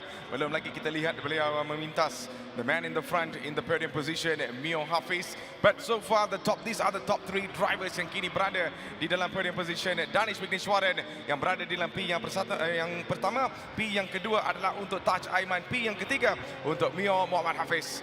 Dan the man at the back right now, Lao Wicked, will he able to change the storyline? We will find that out very, very soon. Danny's gone to the pits now, so this is going to be his last stint. Touch Ayman will be inheriting the lead now and will be charging to the end of the race this way. Mio Hafiz still falls behind to keep the pressure going, and so does Lao Wicked as well, upgraded to a seat at the podium now this time around. Chong Kai Chang is still behind him by 1.7 seconds. Wayne Go is behind Chong Kai Chang as well, a little bit close by as well, so maybe there might also be another battle forming for 4th place later on. Nevertheless, for everyone else though, it looks like it's going to be more about trying to maintain track position here and hopefully be able to maintain good performance coming onto the end. Mio Hafiz does have a soft tire selection here in this final stint, and that might actually help him in this battle against Touch Ayman somewhat, but he has to manage this performance really well, otherwise he might run out of grip by the end of this race. Yep, so 6 minit yang terakhir di dalam race ini as they're going into seleko yang ke-6, or shall I say the turn number 6, and we're on board with this man, Mio Muhammad Hafiz, now chasing the man in the front. It's going to be Touch Ayman. And Touch Ayman looks pretty much untouchable at this moment, Victor, with that 1.3 gap in the front.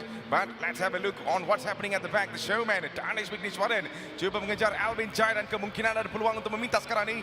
Dan cuba untuk serang daripada garisan ke dalam, tetapi berjaya dinafikan oleh Alvin Chai dan mereka masuk ke dalam seleko yang ke-5. Dan Alvin Chai masih lagi menafikan gerakan-gerakan datangnya daripada Danish Wickneshwaran. There's no way for this man. But remember, Danish Wickneshwaran is a man full of surprises as well. And he really surprise us at any moment, and off he goes into the outside line. Dan Danish Wickneshwaran sudah pun memintas Alvin Chai dan mendapatkan P yang ke-8. Oh, I almost thought that Alvin was going to have an opportunity to fight back on the exit there because it looked like Danish went a little bit too wide there coming out of the heel, but nevertheless he still stays in P8 right now. His decision to pit very late into the race right now has put him out of step with all the other drivers here, and being down in P8, this may not be the most ideal situation for him though, is going to be potentially losing out quite a bit of position here, as there's still a big gulf between 5th place and 6th place. So it's going to be a long way to go before even Danny can imagine catching a double digit in terms of points now. Chong Kai Chang now has a run up against Lao Wei Kit. Could this be a pass for P3? It looks like it's on the cards. Chong Kai Chang dives to the inside. He's going to be out in front. He has a lot of speed here. He catches him before he gets to the inner loop. He's up into P3. Wow, impressive, absolutely impressive Victor daripada Chong Kai Chang. Dan 5 minit yang terakhir di dalam Grand Finals. Race yang kedua kita berada di dalam Watkins Glen. Itulah our official track untuk race yang kedua. Dan kalau kita lihat di dalam screen, Chong Kai Chang sekarang ni berada di dalam P yang ketiga, dikejar oleh the man at the back, Sony Gazoo. Man, Sony Gazoo again holding on to P4, Victor. Is this fated or what? I am not sure. Tetapi kita tunggu dan lihat di dalam 4 minit lagi di dalam race ini. Dan Chong Kai Chang masih lagi cuba untuk go away daripada Sony Gazoo yang mengejar beliau di belakang. Yeah, and that 4 minutes is also opportunity for Dinesh Wagheswara here to we try go, to here we catch go. Akil Salfi. He catches him on the exit there. Brilliant move here by Dinesh Wagheswara. He makes up another place here on the same lap. Now the thing is that at the same time, Myo Hafiz is catching up to Touch Ayman as well. Perhaps the setup coming into the final lap is going to be coming to pass soon, as the two leaders of the race here, with Touch Ayman in front of Myo Hafiz in the back. They're going to be battling very soon, I think, in the coming laps. Absolutely. So that is another moment that we really need to watch out for. Tetapi ini dia Danis Wagheswara yang berada di dalam P yang pertama pada awal perlumbaan, tetapi sekarang jatuh ke dalam P yang ke-7, dan beliau sekarang ini mengejar Haris Syami yang kini berada di dalam P yang ke-6, dan kita menuju ke dalam seleko yang pertama. And this is going to be very, very important for all of the other races as well, sebab kita mempunyai lebih kurang 3 minit saja di dalam race ini, Victor. 3 minutes to decide a lot of things, lot of elements di dalam race ini. Siapakah yang akan jadi pemenang dan juga berada di dalam top 3 position? Kita tunggu dan lihat. Myo needs to catch up to Touch Ayman a lot faster if he wants to challenge him for the lead, though. It's still going to be a decent amount of points, but with Touch Ayman already having won race number 1, this is going to give him a huge advantage going into the final race later on today. So, if anything, Myo Hafiz wants, if he really wants to try to keep the pressure going, he needs to catch up to Touch Ayman and overtake him for the lead, but it doesn't seem like that might be happening anytime soon here. 2 minutes still remaining. Danish Wagheswara now trying to gain onto Haris Shabi. He's almost catching him on the exit here. He's in fact gained a lot of speed this time around on the toe. Haris Shami has to take a very defensive line through there. Dan is going to try to dive on the inside. He gets the exit there. He moves it up to P6 here. Danish Wagheswara makes the move, and now he is up into P6. Absolutely wonderful moment there for Danish Wagheswara yang sekarang berada di dalam P yang ke-6. Tetapi Victor, I really want to know what's happening in the front there, Victor. Danish Wagheswara, kena berhati-hati di situ. He went a little bit wider there, tapi masih lagi berada di dalam momentum yang sangat baik dan menuju ke dalam seleko yang ke-9 sekarang ni.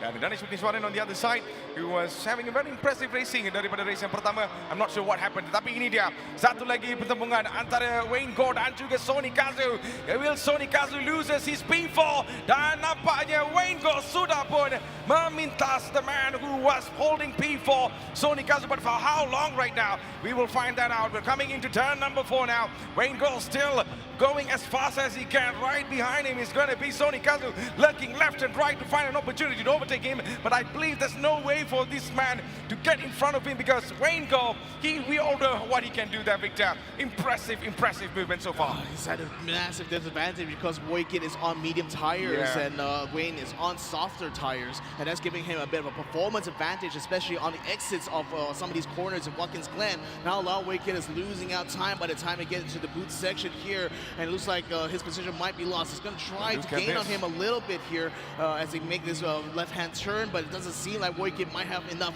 in the tank for him to try to make the push through. Fuel warning is coming up, but this seems like it might be the final lap here, as Touch Ayman has not gotten out of the boot yet. I think by the time the timer reached 25, it will be a race to the finish line. Absolutely. So kita on board bersama dengan Wayne Gore yang sekarang berada di dalam P yang keempat. I wonder what is happening in the front, and let's see if there's going to be any change changes. Taj Aiman yet again. He's still holding on to P1 there, Victor. What an impressive driving from this man. From the start, race 1 juga di dalam tempat pertama. Kemungkinan race 2 juga boleh menjadi milik Taj Aiman. We will find that out by looking at the gap. I'm very sure he's definitely nailing it all the way to the checkered flag. And here comes Taj Aiman, who wins this race in our race number 2, followed by Mio Hafiz in P2. And P3, oh no, it's going to be Kai Chang. Kai Chang Kai actually Chang, how we got into P2, man? If you're on P2, okay, this is going to be interesting. Interesting, we didn't get the replay. Get into third. Wayne will be able to come up in 4th place. Now Wiki comes in 5th. Danish Rigo's trying to finishes 6th, and Shami makes it into 7th place. Akiel Salfi, this time around, he had enough fuel, just barely a single pixel there, but makes it enough to 8th place. Alvin Chai at one point was leading a race, but unfortunately this time in race 2, he finishes in 9th spot.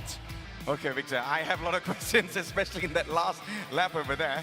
I'm just not sure how Kai Chang overpassed that man in the front there. Is that something happened? I suspect maybe Hafiz had a penalty that was slow down. That caused him to slow down at the final lap there. So maybe it's just a case of unfortunate timing on his part. But Taj Aiman, this man, he is looking like he wants to catch that 3rd title now, because 2 back-to-back wins in races 1 and 2 is certainly setting up a strong case for why he should be the #1 guy here in the TGR GT Cup MY. Congratulations to him taking this win in race number 2. Chong Kai Chang snatches away P2 from Mio Hafiz and the last lap here, possibly due to penalty, but we'll have to see once we get the official results out. Absolute alien of a driver that man is, man. I just kind of witness how these guys just like, going all out and just getting wins after wins, season in, season out. So ladies and gentlemen, this is the grand finals, race number 2, Toyota Gazoo Racing GT Cup Malaysia 2023. Kepada anda yang berada di sini, this is going to be very interesting as we'll be going into race 3 later on. But at this moment, Victor, we already ended our race 2. What a load of actions in this race. Jeez, I mean, like, as like tired as we are here, I can only imagine how much more tiring it is for the drivers there. I mean, this 25-minute race may not sound like much, but it's practically an endurance race when it comes to Gran Turismo here, especially with the increased simulation rate when it comes to wear and fuel. But again, I think Taj Aiman has done so well in terms of strategy here, and I think when you look at the strategy as well, it seems like the soft tire was the tire to be on, because Sonny Kazu had a really brilliant first stint, right, when he was on that soft tire. But when he came to the pit stop, he changed up to the medium tire instead, but lost out on a place actually in some of these battles to people who are running on soft tires. So. Wow, I mean, again, it goes to show that how important these kind of detailed decisions have to be made. And the thing is, for these drivers, is that these decisions have to be made on the spot, right? So sometimes you have to kind of go on a gamble, right, on what kind of strategy you want to go with. But if you make the wrong choice, that's it, your race is done. That's it. Tetapi saya betul-betul ingat there's going to be a different storyline di dalam race yang kedua. And I really thought Mio Hafiz could surprise us all. Tetapi itu dia nampaknya Taj Aiman masih lagi the man that looks very much untouchable di dalam race ini, tuan-tuan dan puan. So kepada anda yang sedang lihat, ini adalah Toyota Gazoo Racing GT Cup Malaysia 2023 dan kita baru saja menamatkan race yang kedua. Jadi kita akan masuk dalam race yang ketiga tak lama lagi. But Victor, so far di dalam race yang kedua ni, your stand-up driver. Taj Aiman, no, put Taj Aiman out. He was already my driver of choice when it came to race 1, but I think for race 2, I think it's going to be a tie, I think, between like Muir and Danny. But I think Muir did quite well actually to keep up in pace. So even though he's going to be behind in points compared to Taj Aiman, I think he also has done enough to maintain a good touching distance that perhaps by the time we get to race 3, if he does get a good result there compared to Taj Aiman, perhaps that would be enough. Because again, race 3 is going to be reverse grip, but this time based on championship position, and that's going to be key here. Which means that Taj Aiman, by winning back-to-back here in race 1 and 2, has just guaranteed himself the last possible slot at Spa-Francorchamps later. Alright, so kita akan masuk ke dalam Spa race later. But at this moment nampaknya kita pun sudah pun menamatkan one of our Grand Finals so far. The part 1 of our Grand Finals, race yang pertama dan juga race yang kedua. So jadi kita akan bersama dengan our main man on the stage untuk memberikan pendapat-pendapat yang lebih detail daripada para pelumba kita dan sebagainya. So Nas, my brother, take it away, the stage is yours. Terima kasih para commentators kita. You guys are doing a great job so far with regards to giving the lowdown on what's happening in race 1 and race 2 here at the Grand Finals of the Toyota Gazoo Racing GT Cup Malaysia 2023. Selepas 2 perlumbaan, nampaknya seorang driver maju terus ke hadapan Taj Izrin Aiman. Kalau race pertama tadi, race management kata dia. Dia katanya kita have to respond to the situation. Tapi kali ini, from the start, sangat-sangat confident. Strategi tetap sama, soft tires at the end. Jadi, komen anda selepas 2 perlumbaan. Saya rasa for now just push apa yang saya boleh. Sebab third race will be reverse championship. It's gonna be tough and the car dirty air lagi satu and we'll see how lah. Alah, muka macam sedih-sedih padahal dah menang race 1 dan race 2 ni. So, selepas menjadi 2 kali juara for this competition, do you smell a third championship under your belt? For now belum lagi sebab race tak habis. Sebab sekarang points kita semua dekat-dekat. Walaupun apa tu, kita leading apa, kita still kena keep fighting spirit lah. Taj, nampak Mio kat belakang. Mio kat belakang macam, muka dia macam, biar benar Mamat ni kan. Macam tu. Jadi, okay, sekarang, for race 3, there's still a chance for Danish Vigdishwaran and also Chong Kai Chang tu untuk memintas anda di race ketiga. Jadi, macam mana? Siapakah pencabar terdekat anda? Mio pun kat belakang ni? Saya rasa semua sebab still ada chances for top 5. Siapa yang berada dalam top 5. So, I think semua lah dalam top 5. Mereka ada peluang kalau Taj Aiman tidak memberikan persembahan yang terbaik. Itu saja setakat ini, okey? Kalau kita buat macam semua orang akan buat silap dalam racing kan. It will happen to everyone. So rasa akan jadi apa-apalah dalam race tu. Yeah. Saya rasa 9 racer di sini akan harap-harap sangat bahawa Taj Aiman akan buat silap, okey? Alright, best of luck for race 3. Apa kata kita terus kepada our second place teammate over here, Mr. Chong Kai Chang, who is here at the moment. Mr. Chong, you look like a happy guy and you took your own advice, just a consistent race, but at the end, I really thought you were going to get third place. What gave you that extra bit to overtake Mio at the end?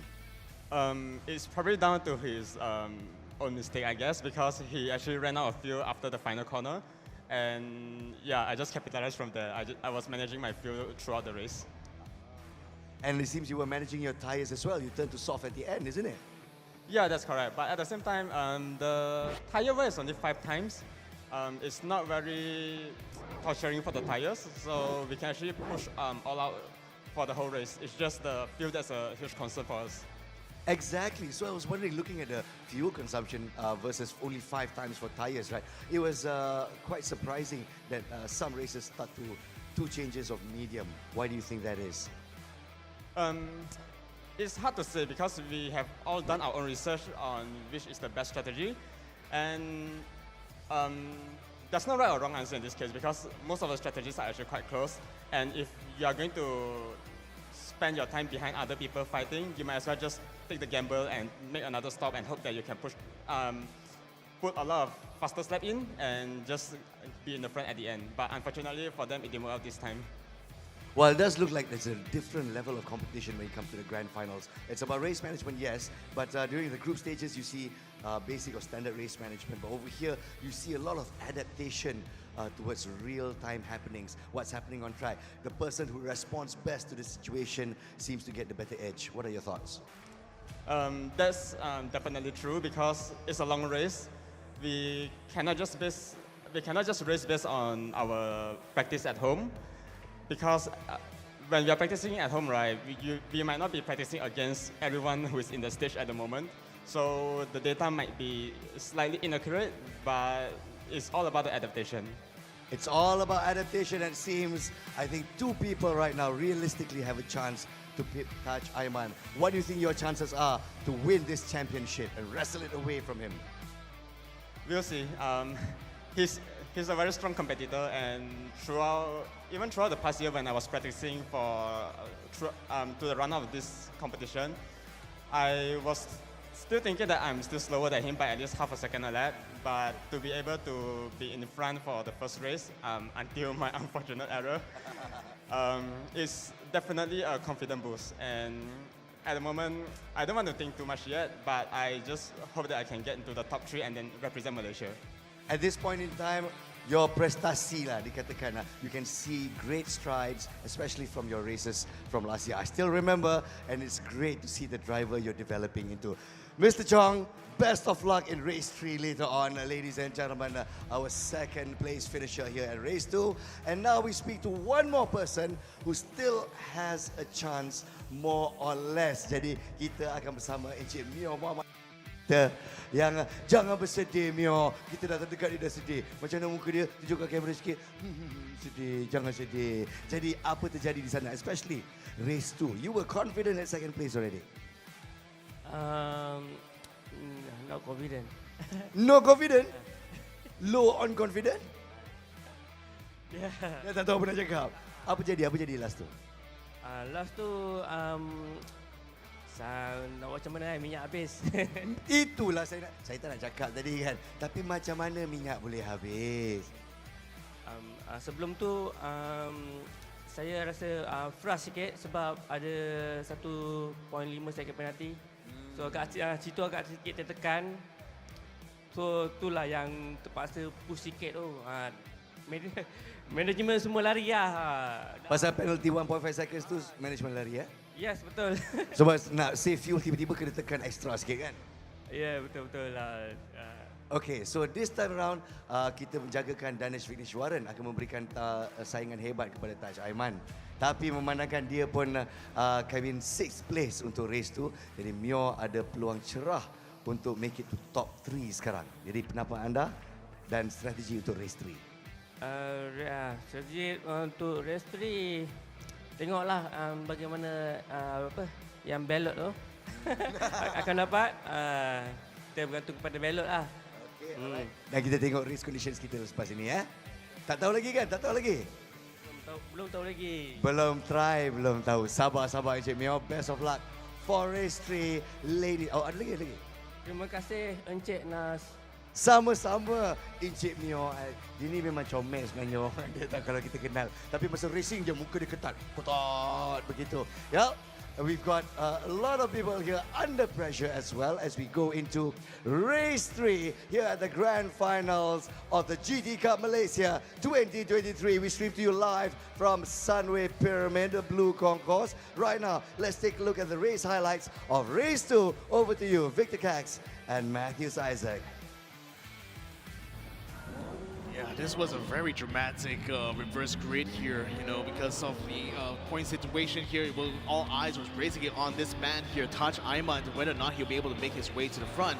But nevertheless, he had a lot of traffic to contend with, and this first lap itself had plenty of situations here that made it very difficult to make the passing happen. Chao Jin-Yan and Alvin were the first couple casualties here.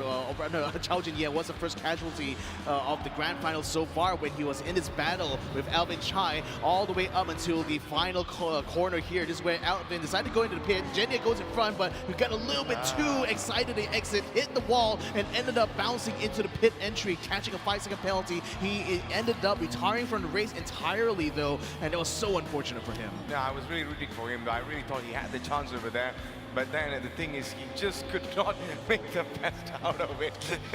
Yeah. All right, that's a different incident, ladies and gentlemen, why I was laughing. But now, you see, what happened over here is that, I really thought Chao Jin-Yan had it, but just could not make out of it. But right now, we saw how Danesh Vigneswaran, I think impressive driving so far, but Danesh Vigneswaran as well, there, Victor. So obviously he made a mistake in terms of strategy, right? He had to pit went with I think what was a 2-stop strategy maybe, because he had to pit very late compared to everyone else and drop all the way to 8. But he did well to recover a couple of places, so that was the damage limitation he managed to do here, which we'll see later on in the overall result, whether or not that's going to pay off. But one thing's for sure here, Taj Aiman, a slam dunk here in both races 1 and 2, even though for the first one was a rocky start. This one was a dominant run altogether here. Taj Ayman 4 seconds in the lead. So here is the official race result here. Taj Ayman takes the first place. Chong Kai Chang actually took away a possible second place from Mio Muhammad Hafiz, who ran out on fuel in the closing moments of that race. So a bit unfortunate there. So he loses out a bit on points, but nevertheless still on the podium here. Wayne Goh will finish in 4th place now, the best of the rest here, and does so after having overtaken Lau Woi Kit on the soft tires. So a well-made move there for him. Danish Wiggers-Warman takes up 6th place to 8 points, quite crucial for him in the championship here later on for the 3rd race. Haris Shami in 7th place, Akiel in 8th, Alvin Chine in 9th, and Chao Jin Ye takes the last spot there in 10th place. All right, so let's have a look on the overall result in the grand finals after race 1 and race 2. That is Renaiman on 51 points, standing in 1st position. 2nd goes to Chong Kai Chang on 35 points. 3rd will be Danish Wiggins-Warren with 29 points. And on the 4th is going to be Mio Mohammad Hafiz with 25 points. And 5th will be going for Wayne Goh with 24 points. And 6th is going to be Lau Wei Kit, or better known as Sony Kazu, with 18 points. And P7 for Haris Shami with 7 points. Chao Jin Ye 7 points as well in P8. And P9 is going to be Akil Salfi with 6 points. And lastly, Alvin Chai on P10 with 6 points. So Taj Ayman has a huge lead of 16 points right now going into the 3rd race, but from him below, it's going to be a very, very tight champion situation. So I think it's still not quite definite yet for everyone from 2nd place all the way to 5th. But I think for Taj Ayman there, if he can successfully keep himself in a nice position for race number 3, even though he may not get the win, he might just have an advantage that's big enough for him to just eke away with the title. So this is exciting times right now. Will we be seeing our 2-time champion pick up his 3rd title? We're going to have to find out very soon at the end of the day. Yeah, so that is the biggest surprise then. We really hope that you'll be definitely staying back and also watching what is going to be happening later on in the race number 3. But ladies and gentlemen, let's have a look on this amazing look of what's going to be coming on the screen, and that is going to be virtual to reality footage that we really want you to watch. Here we go.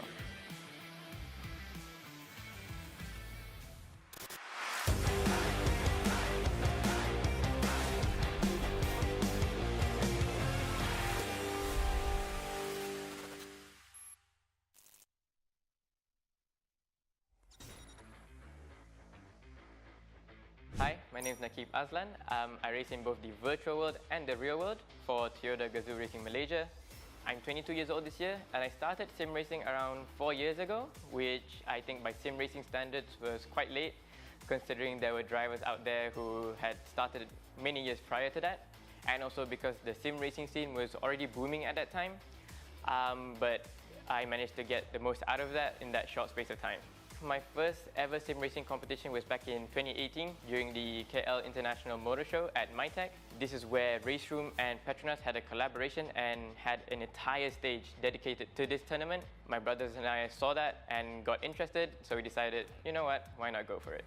I didn't expect much from it because I never had entered a competition at that time, but it turned out way better than expected. I came 2nd in my own pro category, while my younger brothers, Nabil and Nazmeh, they won their own open respective categories. It was really unexpected because, you know, we were just 3 newbies coming to the scene, but I'd have to say it's an amazing journey. So after that first race, we didn't really think much about it. We just continued with our lives, playing games as fun as normal. But when the pandemic came along in 2020, I joined my first ever online competition. We sort of just kept on with the sim racing just to kill some time while under lockdown because there was nothing else better to do. But actually we performed quite well in that first competition, and then started to get to know Alex a bit more, and then started training with him under Axel Sports. From then on, started to win a bit more too, and then the jewel in the crown came. A chance to represent Malaysia in the 2020 24 Hours of Le Mans Virtual. Biggest sim racing event at that time, I think, because it was a race which consisted of F1 drivers such as Max Verstappen and Lando Norris and many others. And it was a real surreal experience that I'll never forget because we dream about racing against F1 drivers, and to have that opportunity was insane. And at the same time, while all that was happening, came my transition from virtual to reality. I was selected in the inaugural Toyota Gazoo Racing Rookies Class program. Competing in a hotly contested class to a boot, it was a competition consisting of drivers, best karters from Malaysia, as well as sim racers. Won the championship at the end, so yeah, that was nice. Actually, sim racing has provided me with insane amount of solid basics in terms of driving and also racecraft as well. I think what you learn from the sim is completely transferable into real world, because exactly what you do on the sim, from the steering input, your brake, your throttle, everything can be transferred into the real world. The only difference is that in the real world you have the sensation of the speed, you have the G-forces, you have the heat, especially here in Malaysia, which is crazy hot, but it really helps enhance your driving skills, especially because you have just so much time to do everything. And because of that, because of the sim racing experience, with all that I learned, I actually managed to win back-to-back championships. I managed to win the rookie class championship. I also managed to win the sporting class championship last year. And now this year, hoping to make a hat-trick of championship wins by winning the super sporting class this year. My advice would be to start on the sims. It's a much lower entry cost in terms of budget-wise. It's so cheap and easy to get into. Everyone can do it. You have so much freedom of time as well to do all the training and learning the basics of racing. You can also start entering competitions like Toyota Gazoo Racing GT Cup Malaysia. It's a great way to compete against some of the best in the nation and prove your worth. From there, you can start finding out on how to transfer into the real world. And if you want to have a taste on what sim racing is like, make sure to come down to the semi-finals and finals on the 19th and 20th of August at Sunway Pyramid, or watch the live streams online.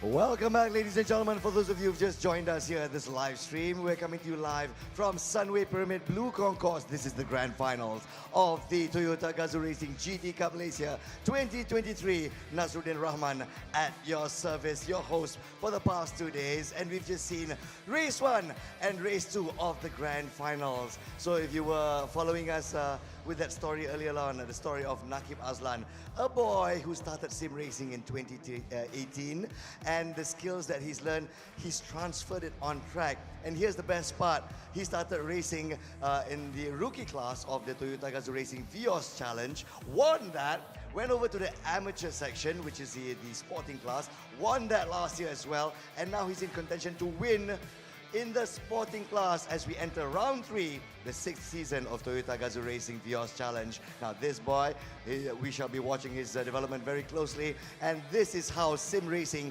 can change your life as you translate those skills on track. Now, ladies and gentlemen, as we move towards race 3 of the grand finals, we want to take a look at how professional racers make that transition into sim racing. So we've got young drivers who've learned online and they bring it on track. But these drivers started from go-karting, started from track, and now we're bringing them the opposite way, sim racing time. And so we shall be introducing the drivers of our exhibition race, the Toyota Gazoo Racing Vios Challenge drivers. Ladies and gentlemen, are you ready? Let's introduce them one by one. Our first driver from Toda Wheelstar Motorsports, Muhammad Alif Shauki.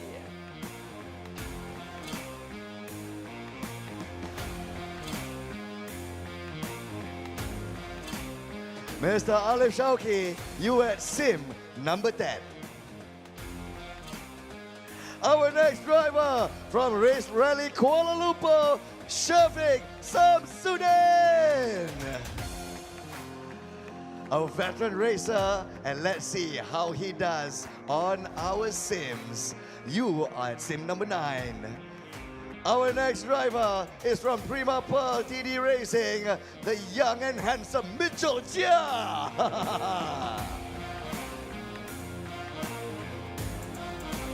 This guy's been a revelation as well. You are at sim number 8. Thank you very much. Our next racer, ladies and gentlemen, both brothers are here as well. First brother is from Royal 47 Racing, Brendan Paul Anthony.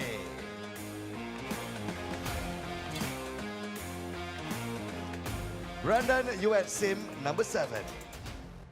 Our next contender is the man himself from Axel Sports, Nakib Aslan.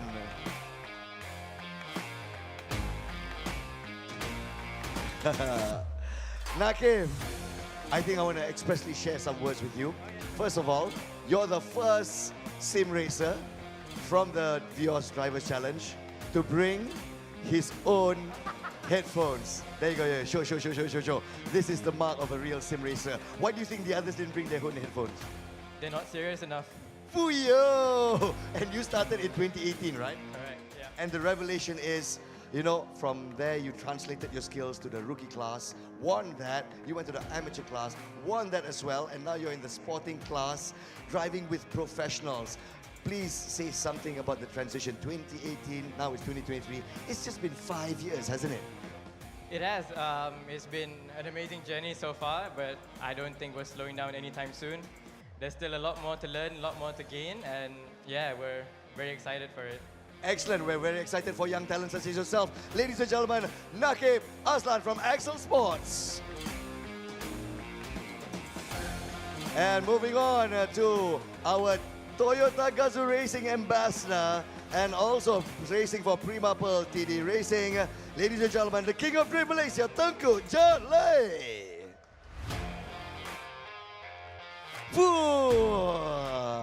Mr. Macho Man, since you are the Toyota Gazoo Racing Ambassador as well, I want to ask you, where are your headphones? At home. At home? Apa ni? Well, according to Nakib, people who bring their own headphones, they don't take this seriously enough. What do you say, man? I'm here to have fun. Cewa macam tu je. But speaking of fun, yeah, the skills that young people learn from sim racing, you see more and more of them translating it on track. So maybe your comments on that, especially looking at the fact it's much cheaper to train drivers this way, isn't it? Yeah, definitely. I'm doing the same thing as well. So I've got my own simulator at home. I use that for training too. Wow, you're joining the digital age. Tengku Jan, you've just set back 20 years, bro. Welcome. This is Tengku Jan Lei, 25 years old, Toyota Gazoo Racing Ambassador. Best of luck on the E-Track. Dipersilakan to your sim, yeah? You are sim number 5. Our next contender is Axel Sports Nabil Aslan. Younger brother of Nakib Aslan. And you are at sim number 4. Over to you. Next contender is sensation Hayden Haikal from Axel Motorsports. This man also hones his skills on sim racing, and now he's burning it on track with Toyota Gazoo Racing Vios Challenge. You are at sim number 3. Our next contender is, we met the elder brother, now it's the younger brother, Bradley Benedict Anthony from Crestmax Motorsports.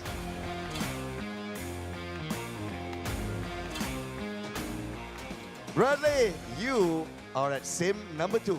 Best of luck. And last but not least, this man continues the tradition.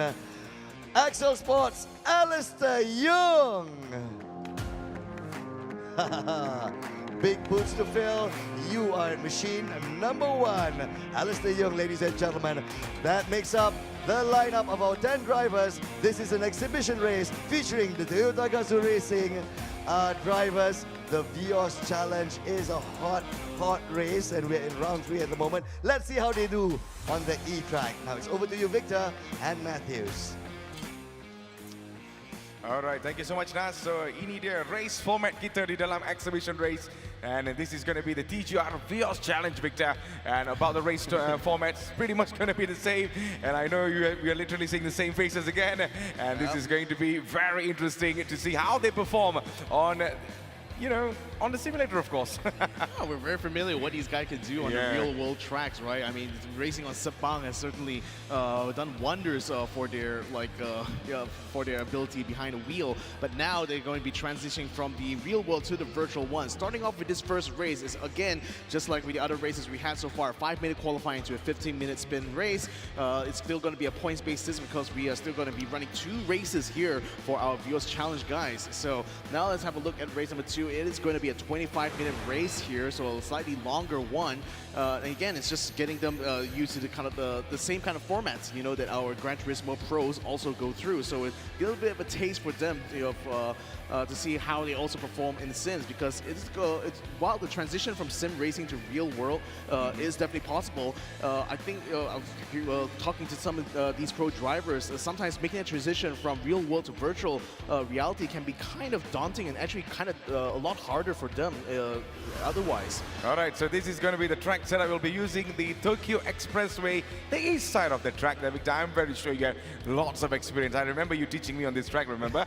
Yeah. So this track, I mean, it has a very long straight all the way to the front. Talk us through a little bit on the details about the track. It's so funny that like in the Bios Challenge, we used to do street tracks somewhat like this, but this is definitely the candy of street tracks here. It is based on the Tokyo Expressway. It is a fictional track, but what it's really unique about this is that it has a very, very long straight, 1.93 miles, or about rather 3 kilometers of non-stop acceleration on this long straight here. And the machine that it will be using for this, oh boy, this is amazing. 1,000 horsepower. Using the Toyota TS050 hybrid. This was the same car they used to run in the 24 hours of Le Mans, and it's where Toyota established their dominance in the motorsports world with this very car. 1,000 brake horsepower, and that's 500 from the engine and 500 from the hybrid system here. It is an all-wheel drive mass machine here, and man, to use a car like this on the expressway circuit, this is going to be a brilliant race here for our Vios drivers. I think this is going to be a very huge pleasure kepada para pelumba kita ni, Victor. Tapi itu dia tuan-tuan dan puan, kita akan masuk ke dalam exhibition race kita tak lama lagi, dan kita sedang lihat Toyota Gazoo Racing GT Cup Malaysia 2023. Anda bersama saya Matthew Isaac dan juga Victor Kes, yang kita akan membawakan semua aksi yang berlaku di atas litar secara virtual. So I think we're going to be starting the race very, very soon. And these are your challengers, or shall I say the drivers. We have Alistair Young, Bradley Benedict, Hayden Haikal, Nabil Aslan, Tengku Jan Lee, Mohamed Nakib, Brandon Paul, Michelle Chiam, Shafiq Samsudin, and last but not least, it is Mohamed Alif Shafiq. Yeah, so these guys, they also are racing the Vios Challenge, which, by the way, the final round of this is going to be happening in Sepang next month. So if you guys are free on your schedule, maybe you want to come down and check it out here, because it's going to be the finale for the Vios Challenge here. There's a championship that's running throughout a year, and certainly one of the most hotly contested real-world race here in Malaysia, for sure. Now that these guys are going to be trading their real-world driving gloves for a simulated one in the virtual world, let's see whether or not they have the same level of talent, tenacity that they show us every time they race on Sepang. Ya, benar. So nampaknya Victor banyak kata-kata pedas datang daripada Nakib Azlan tadi. So you're not serious enough if you don't bring your headphones. So adakah beliau akan menjadi pemenang di dalam race ini? Kita tunggu dan lihat. So, jadi kita akan mulakan race ni tak lama lagi. But Victor, anything that you want to point out sebelum we go into our race? Well, I mean, right off the bat, like these rabbits here are going to have to contend with some very interesting elements within this Tokyo Expressway track. Particularly the final hairpin is going to be a very tricky one, because you have to slow down a lot of that. Slow down very, very hard, and I worry that given this is going to be the first time, I think some of these drivers will be coming out on the Gran Turismo. They're going to have to be very mindful about that final corner. But I would expect to see a lot of drafting. And if you know anything about the Vios Challenge, it's all about being able to take the slipstream in a lot of these races, right? And these guys, they practice time and time again out at Sepang, which is a brilliant place to do these kind of drafting. But this now, the Tokyo Expressway, is going to be a perfect place now to see our drivers take the challenge. Alright, so tuan-tuan dan puan, kita akan mulakan our qualifying round di dalam exhibition race, dan mereka akan cuba untuk mendapatkan timing yang sangat baik, untuk mendapatkan grid ataupun kedudukan grid yang cukup baik sebelum kita masuk ke dalam race secara rasmi. Yeah, Nakib Aslan leading the pack here. Hayden Haikal unfortunately caught a 3-second penalty in this outlap here, which is not going to bode well, but nevertheless, is still a good opportunity for them to just get to grips with this track here. It's a very, very fast circuit here, and there's no runoff at all. It's just only walls and barriers between them, and this chicane here is extremely tight and very, very deadly indeed if you can't get a good entry or exit through there. Now, Mitchell Chia right now is tucking in behind behind here, trying to experience what the draft is like. But Nabil Aslan just rounds around the outside. He's going to get through all the traffic there and get some clear track just in front of him. Yeah, this is going to be super fun, man, especially in this track, the big time. I'm really surprised to see, you know, we chose this track and it's going to be a long straight daripada Seleko 13 hingga ke Seleko yang pertama. So that is where it gets super interesting. Dan seperti Victor mengatakan, there's going to be lots of drafting yang akan berlaku di dalam race ini, especially on this track. So this is where it gets really crazy there, Victor. Yeah. You have to slow down so much, and your braking needs to be on point. You don't want to be hitting the barriers. You don't want to, you know, slow it down too much and give the other racer the opportunity to overtake you and stuff. But this long straight is going to be fun. Yeah, it's just pedal to the metal, and it's 3 kilometers long. So you can imagine how long you're just staying on the highest rev of your car here. Nabil, interestingly enough, is still staying on 5th gear coming out of this one here, but he's still carrying a lot of speed out on top there, 280 kilometers per hour, just reaching that red line there all the way to the end. And this is a conducive place to do some slipstreaming here.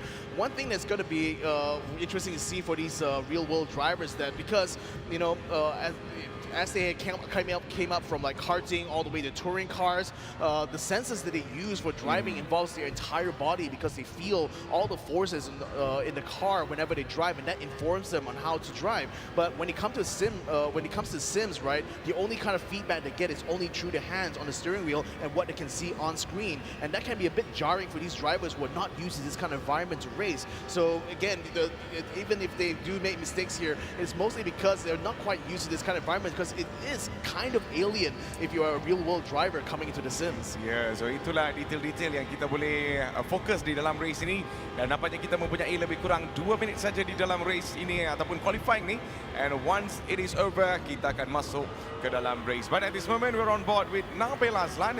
This is the younger brother of Nakib at this moment, and he is now flooring all the way to the front there, Victor. Yeah, so it's going to be quite a long lap, and the thing is that this is the place where, you know, mistakes are bound to happen here. So this qualifying also provides a unique opportunity for the drivers to learn where the exact braking point is. And the thing is that most Gran Turismo drivers, they would have known where exactly the braking point is by heart. These guys, this is literally going to be, for some of these guys, the first time they ever drove on this track here, so they're going to have to learn right off the bat. And the mark of a true professional racer is one who is able to just adapt like that on a snap of a finger. Oh, you know what, Victor? I really love the sound of this car, man. Oh, it's music to my ears, bro. High revving Le Mans machine here, and again, it's the car that brought Toyota multiple years of dominance in the World Endurance Championship, and certainly the team to beat, you know, overall. Now this year, you know, with the Le Mans Hypercar Series being in full swing, it was interesting to see where Toyota will be able to land up there, because they're going to be facing off against more and more rivals this year. So, but then again, this car, absolute legend of a machine here. I mean, it's incredible the level of dominance they were able to produce out of this, and that's a true testament to the engineering that goes on in the factory back in Toyota. Yeah, this is absolutely crazy. So on board with Brandon Paul, and he's been another amazing driver as well. And if you're watching the Toyota Gazoo Racing Beyond Challenge, you would definitely know, you would definitely come across all these races that you're watching right in front of you, taking it all on the real world. And right now they are down in the virtual world with a virtual track as well, Victor. Yeah, on the track, it's incredibly tricky to drive fast here, and this car is like quite literally overpowered for this track. And I say that even though it does have a 3 kilometer long circuit, but it's because of these twisty corners here, there's not a lot of room for error, you know, so the drivers have to be perfectly on the line every single time to get through, and that's something they have to kind of learn on the fly here, because these guys aren't necessarily full-time sim racers, especially for Gran Turismo. So a lot of learning to be done here, but still a lot of them are able to get quite good times here. Now, it's no surprise to see that Nabil Aslan and Nakib Aslan are up on top of the charts, because they do have that sim racing experience. But look at it, Mitchell Chia is actually the fastest out of all the other racers with the karting background right now, and that's truly a testament to how well he's able to adapt. Yeah, I think we can't really forget Alistair Young as well. That Victor has been driving on the simulators for a long time as well. So this is going to be very interesting to watch, where all these actual races taking on in the virtual track. So we'll be bringing you all the actions very, very shortly. Qualifying's done.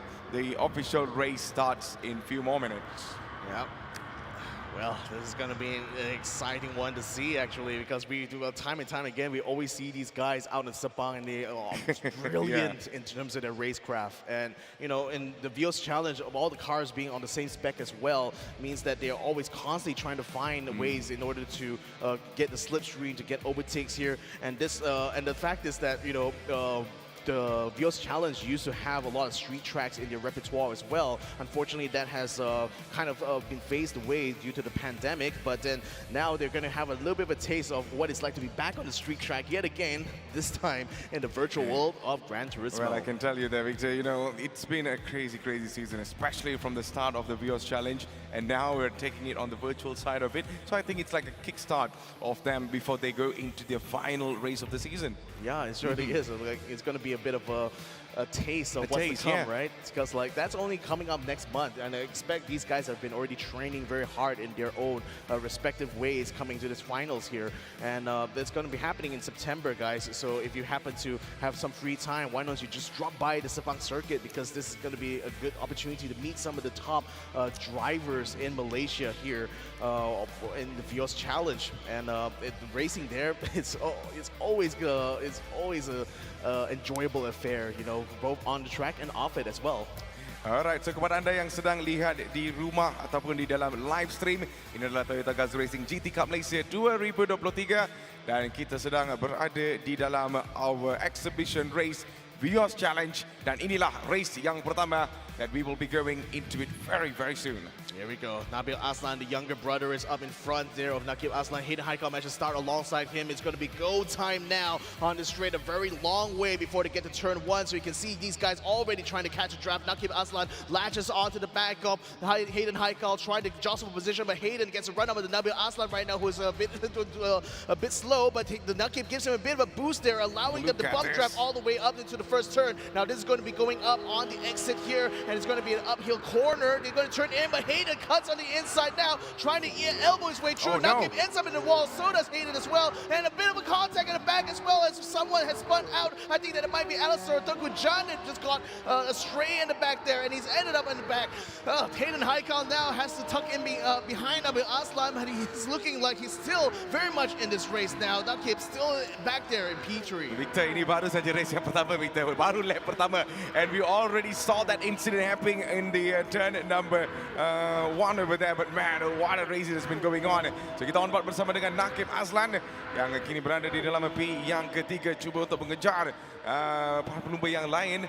And at this moment we see Alif Saki as well, and let's see what he's able to do there, Victor. Yeah. Fifth place right now, chasing Bradley Benedict here, trying to wind through these very tight quarters here. I mean, again, it looks like we're watching like a TIE fighter run from Star Wars because of how close all these walls are, right? But again, now they're coming up to the hardest braking point here. Mitchell Chia waits until the 100-meter board in order to brake. Now he tries to reach around the inside of Alif Shauki, but can't quite get the exit done there. Alif Shauki still stays out in front, but Mitchell still comes in hard in the chase. Oh, well, I think we all know how Mitchell performs on the actual race there, Victor, on an actual track, but this is going to be a really bit challenging for him, and let's see if he's able to do something or maybe able to surprise all. And here is Alif Shauki, and Alif Shauki right now trying his very best to lay off the man at the back that Bradley Benedict putting on a very huge pressure for him. And let's see if there's going to be any sorts of movements coming from Bradley Benedict. And at this moment, we are on board with Hayden Haikal, who might have a chance right now against Nakib Aslan, going toe-to-toe, going side-by-side. And Hayden needs to be careful over here. The braking point needs to be so good, as Nakib comes a little bit bumpy at the back, but still able to overtake him and got into P2. The thing about this straight is that it's so long, you could even have multiple changes for position just from the slipstream, because like if you overtake them early on in the straight, he might be able to overtake you again by catching a slipstream at the end of the straight. So that is a very challenging thing here for these drivers to go through. But nevertheless, the guys are still very impressively very close to each other now. So Nakib Aslan still on the back of Hayden Haikal. This technical section forces him to stay on the behind line, but then now they're going to be coming into the final sector up until that hairpin there. But it looks like he's Ooh, already look trying at to beat in the this. punch, almost getting into the back of Hayden Haikal there, but still no attempt to a pass yet, and still yet to come. Absolutely. So Nakib Aslan right now is in P3 and Hayden Haikal in P2. This is going to be a battle for P2 between both of them as they're coming into turn number 12. And this is where the braking needs to be very careful. Nakib might have a nick on that, and Hayden almost loses his balance over there, but he got himself back straight now, and off they go into the long straight there, Victor. Yep, drafting from behind there is Nakib Aslan. Might be able to catch a good line here, but it's only going to be until he gets to the halfway point of the straight that he may be able to make the move. He does have the speed. He instead bump drafts Hayden Haikal. Looks like he wants to actually try to chase up to his brother, who is way up in front there. And bump drafting like this means that he will be able to use the slipstream of Hayden in order to keep up with Nabil Aslan. They're just trying to close the gap between second place to first place there, and he's kind of helping Hayden in that regard, but really just using him as a tool in order to get at his brother. Yeah, absolutely, as they come into turn number 1, Hayden Haikal on the inside and Nakib on the outside. He dives in and maybe goes for a move. Oh no! Both of them going on a tornado move over there and got them back self in the track now. And off they go into turn number 3. Nakib Aslan. What was that, Victor? Oh, that was just unfortunate because it was action-reaction classic there, because Hayden hit the wall and then Nakib hit Hayden, and then the reaction just caused him to just bounce off into the other wall instead. Very unfortunate because now he's 2 seconds behind Hayden Haikal, so he's going to have to do all that work to catch back up again. But at the same time, this has opened a door now for Alif Shauki, because he already got past Mitchell Chia. Now he's trying to chase after Nakib Aslan. He's already alongside him in the section. Look at that, side by side, around the outside. Alif Shauki makes it up to 3rd place. Perfect move by Alif Shauki so far, and he goes into P3. Nakib right now needs to climb again and needs to fight back to get himself on the podium position. Mitchell Chow coming silently at the back there. He's in P5 now, and if he's able to chase down these boys in the front, it'll be absolutely good. But it's going to be a long way. We have another 10 more minutes left in our race as we come into turn number 12 now. And we're on, and someone almost started a tornado over there again, and that is none other than Alif Shauki. We were just impressed by his driving, man. Oh, that's such a shame. Yeah. I thought Alif will be able to hold on to that 3rd place for sure on the straight. So, but then now that he's out of the way, Mitchell Chia only has 1 second to catch up to Nakib Aslan on the straight right now. And one thing that these drivers have, especially now that they're using the hybrid car, is that they also have a battery pack that's recharged every time they brake, and they can use that to get an extra boost, especially on the straight. So what the strategy is usually for Gran Turismo drivers is to try to conserve that battery through the technical section and then use up all of it in order to accelerate quickly after the hairpin. Ya, so itulah sedikit-sedikit detail yang kita boleh fokus di dalam race exhibition kita. Ini adalah TGR Vios Race yang sedang berlangsung di Sunway Pyramid. Kepada anda yang sedang lihat di dalam live stream, ini adalah Toyota Gazoo Racing GT Cup Malaysia 2023. Kita on board bersama dengan Michelle Chang, kini berada di dalam P yang keempat dan menuju ke dalam Seleko yang keempat dan juga yang kelima. And looks like he is 1.7 seconds behind Nakib Aslan at this moment, Victor. Will he able to, gain the moment? We will just wait and see. Alistair Young now going up against Tengku Zhan in the front. As we know, this is going to be the battle of the veteran and also the man that has been impressing us all in the young world, of course. And how about for this, Tengku Zhan? I mean, he has a lot of experience when it comes to sim racing as well. So you just cannot put anything on this man as well. You cannot discount Tengku Zhan at all. He's so good. And here we go for the next turn. Yeah, he's going to try to keep his car wide, but Alistair just sends it on the inside, forcing Zhan to react with that. But he doesn't quite make the move, though, as Tengku Zhan was still able to defend it through those corners there. Well done to him. And that's only a battle for 7th place. Now the hairpin is going to be coming up ahead. Can Alistair outbrake him here? Going all the way up to the 100-meter border before braking hard now. Tengku Zhan still keeps his car ahead, though. He will still have the lead coming into the straight now. But Alistair Young has done well to keep himself close. Now it's going to be slipstream time here for Alistair as he tries to catch the slip off of Tengku Zhan's car. Ya, inilah masanya untuk Alistair Young untuk memintas Tengku Zhan yang kini berada di dalam P yang ke-7 dan nampaknya Tengku Zhan masih lagi berada di hadapan dan betul-betul memegang kepada posisi beliau yang kini berada dalam P ke-7. Tetapi Alistair Young,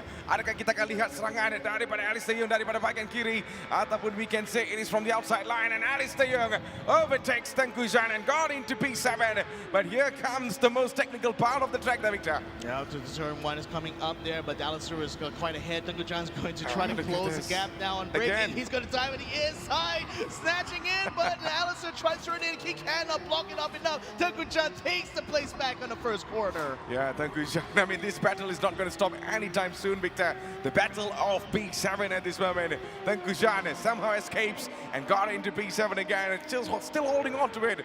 And Alistair Young now still chasing this man in the front. Alistair, being the son of Alex Young himself, has also plenty of experience behind the wheel in Sims as well as real life. In fact, he also helped train some of the rookie drivers there during the off-season sections. So he also knows what it takes really to become a fast sim driver and has plenty of practice on not just his track, but even in real-world tracks as well. And he's using all that experience to bear here, but you can see that the level, even in spite of all of that, Tunku Jan is still one step ahead of him in this lap here as he's starting to build such a significant gap now, 8/10 of a second ahead of Alistair, even by the time to get to the hairpin here. So certainly he's taking Mitchell spun around there, and his other Schalke moves up to 4th place there. What happened? Let's have a look at the replay here. So it seems like he tried to, he went into the hairpin here. Mitchell Chow was on the curbing, and he just slid out. Looks like he was a little bit too early on the gas there and accidentally spun the rear tires moving out the hairpin. Ya, so nampaknya kita mempunyai lebih kurang 11 minit, 6 minit saja di dalam race ini. Dan kita on board bersama dengan Michelle Chia yang baru saja mengalami sedikit masalah, tetapi he's really back again. Dan kini berada di dalam P yang ke-7 mengejar Tunku Jan pula, Victor. He just got Alistair Young, and right now Michelle Chia is going to be the next challenger untuk Tunku Jan. Will Tunku Jan hold on to it? We will see that. He also have 2 seconds penalty over there. And Tunku Jan will be delighted with that. Well, Mitchell is not going to be letting him go either, though. He catches on the inside, tries to get alongside Alistair Young there, wrestles his way through the second turn. Middle chair ends up being ahead of Alistair by the time to get out of the second turn. Well done to him. But now he's going to try to chase after Tunku Jan. And I wanted to point out that it's quite funny that this is a familiar position for Mitchell, because both him and Jan have been known to kind of trade slipstreams off of each other, being that they're teammates in the Fields Challenge. But Mitchell getting a little too close to the wall. He ends up losing the position now to Alistair Young, and unfortunately has to tuck in P8. Okay, Victor, sekarang boleh dikatakan those team things is not going to work anymore. They are going all out toe to toe sekarang ni. So inilah masanya Michelle Chia untuk betul-betul mencabar teammate beliau Tunku Jan di dalam Vios Challenge. So jadi tuan-tuan dan puan, kita sedang lihat Toyota Gazoo Racing GT Cup Malaysia 2023 on board bersama dengan Alistair Young yang kini berada di dalam P yang ke-7. Dan it seems like this battle is going to go a long way. I wonder what's going on in the front there, Victor. Seems like Nabil Aslan still holding on to P1, P2 for Hayden Haikal, P3 for Nakib Aslan. And it seems like the Aslan brothers are literally dominating the podium positions at this moment. Will Brandon Paul will able to take one of them down? Well, Alif Schalke, who is currently in 4th place, and is he going to be able to catch up to Nakib as well? But then again, you know, the gaps between them are so far that they're not going to be able to catch slipstreams of each other.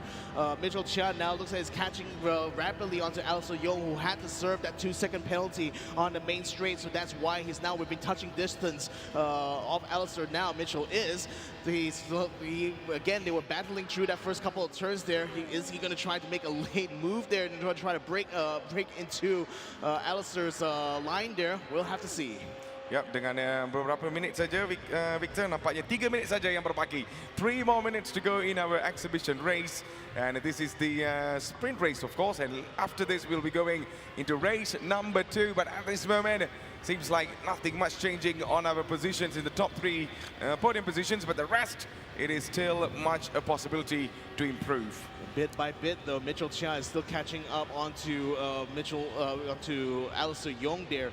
Now he's about half a second behind him, and so is Tunku Jan onto Brendan Paul now. 2/10 separate these two drivers now in this battle for 5th place. Coming up to this corner now, going a little bit uphill. Brendan Paul sticks as close to the wall as possible while carrying maximum speed in order to stay ahead of Tunku Jan. But he's still gaining nevertheless, though. Coming up to this breaking point on the hairpin here, is Tunku Jan going to send it right through? It's going to be a long way from the back for him to come through, but then he does get up close enough to the bumper of Brendan Paul that perhaps by the the time get out the exit of the hairpin, he might be able to get a slipstream on the main straight. You know what, Victor? I'm really enjoying the sound of this car, man.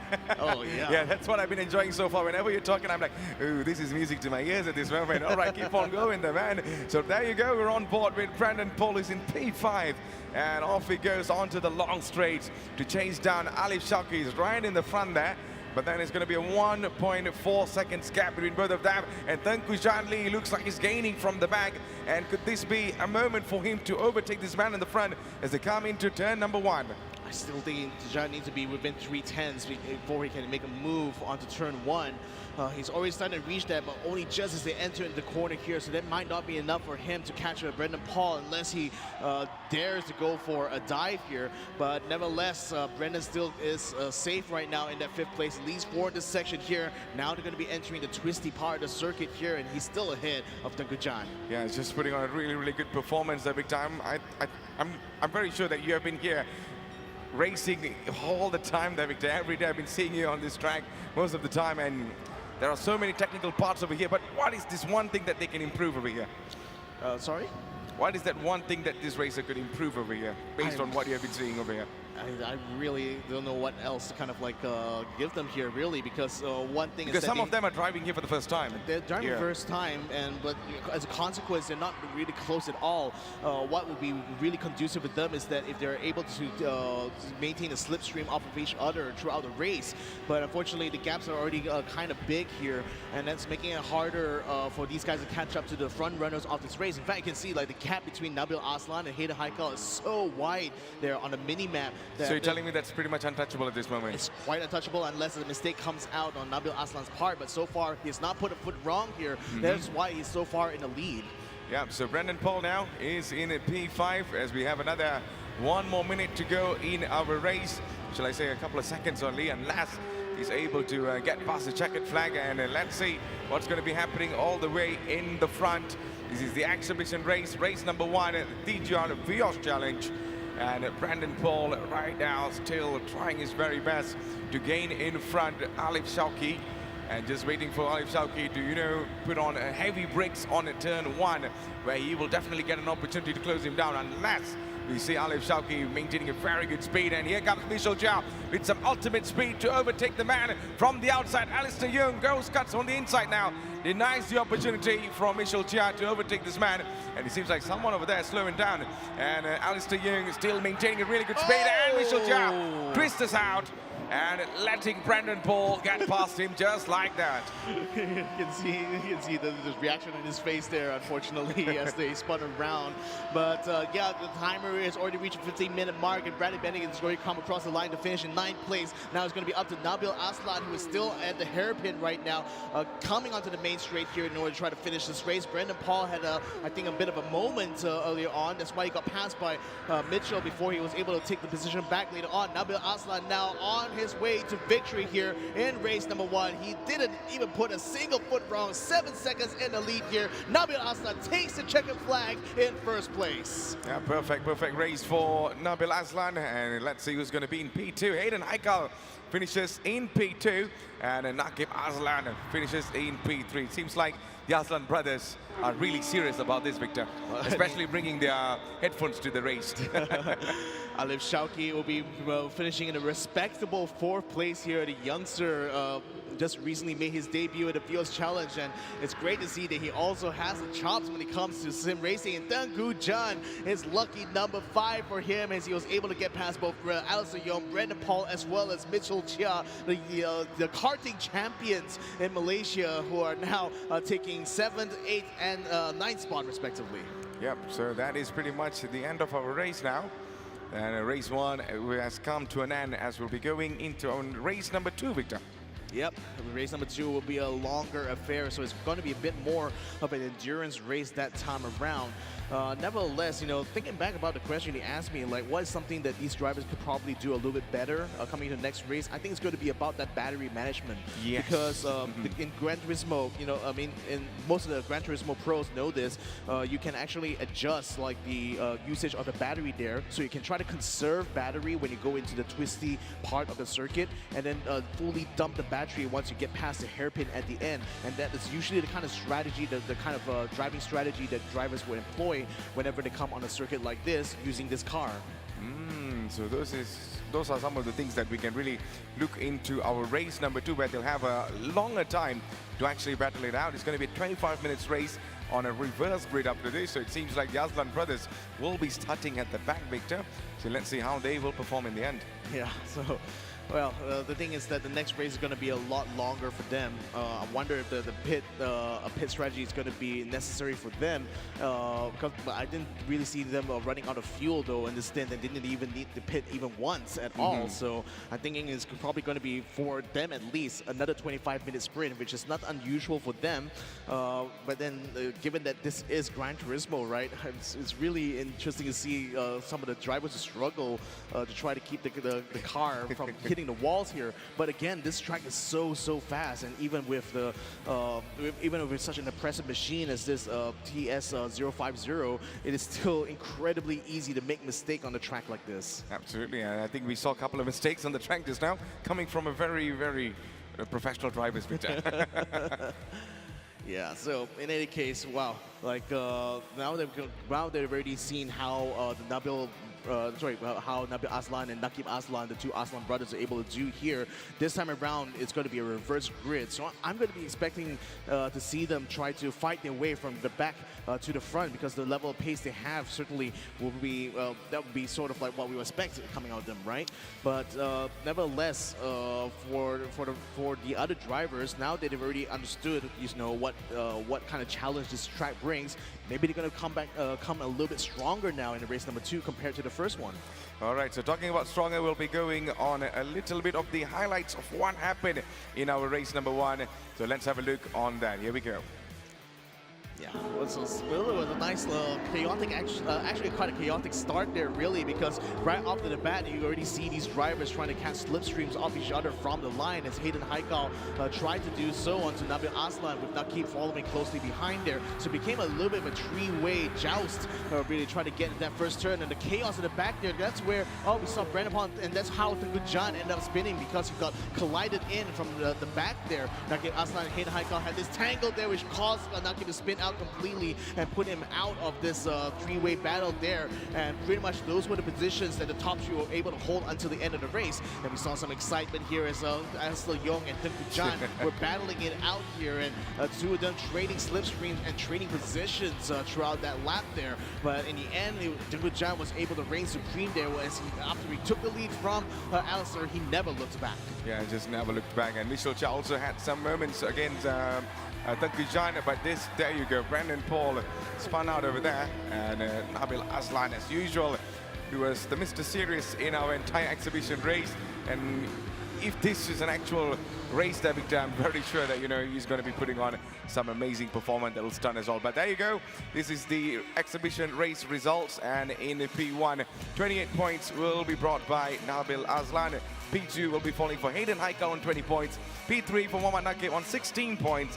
P4 is for Muhammad Alif Saki with 12 points. P5 is going to be for Tengku Jan Lee on 10 points. P6, Alistair Young on 8 points. P7, Brandon Paul on 6 points. P8, Michel Chia on 4 points. Bradley Benedict on P9, 2 points. And last is going to be Shafiq Samsudin on 1 point. So on the reverse grid later on, both Nabil and Nakib Aslan will be starting from behind, whereas Shafiq Samsudin will be on the front row together with Bradley Benedict, and that's going to be it's going to be interesting to see how they will try to deal with the challenge of that first turn. Because again, as we saw with race number 1, the front runner, the front row guys were all battling each other for that slipstream, right? So I'm expecting the same thing might happen here with both Bradley Benedict as well as Shafiq Samsudin, and this time they're the guys going to be in the hot seat here. You know what? I kind of feel like this is a very, not just an exhibition race there. It's going to be an endurance practice for them. Yes, it very much is. And it'll be very interesting if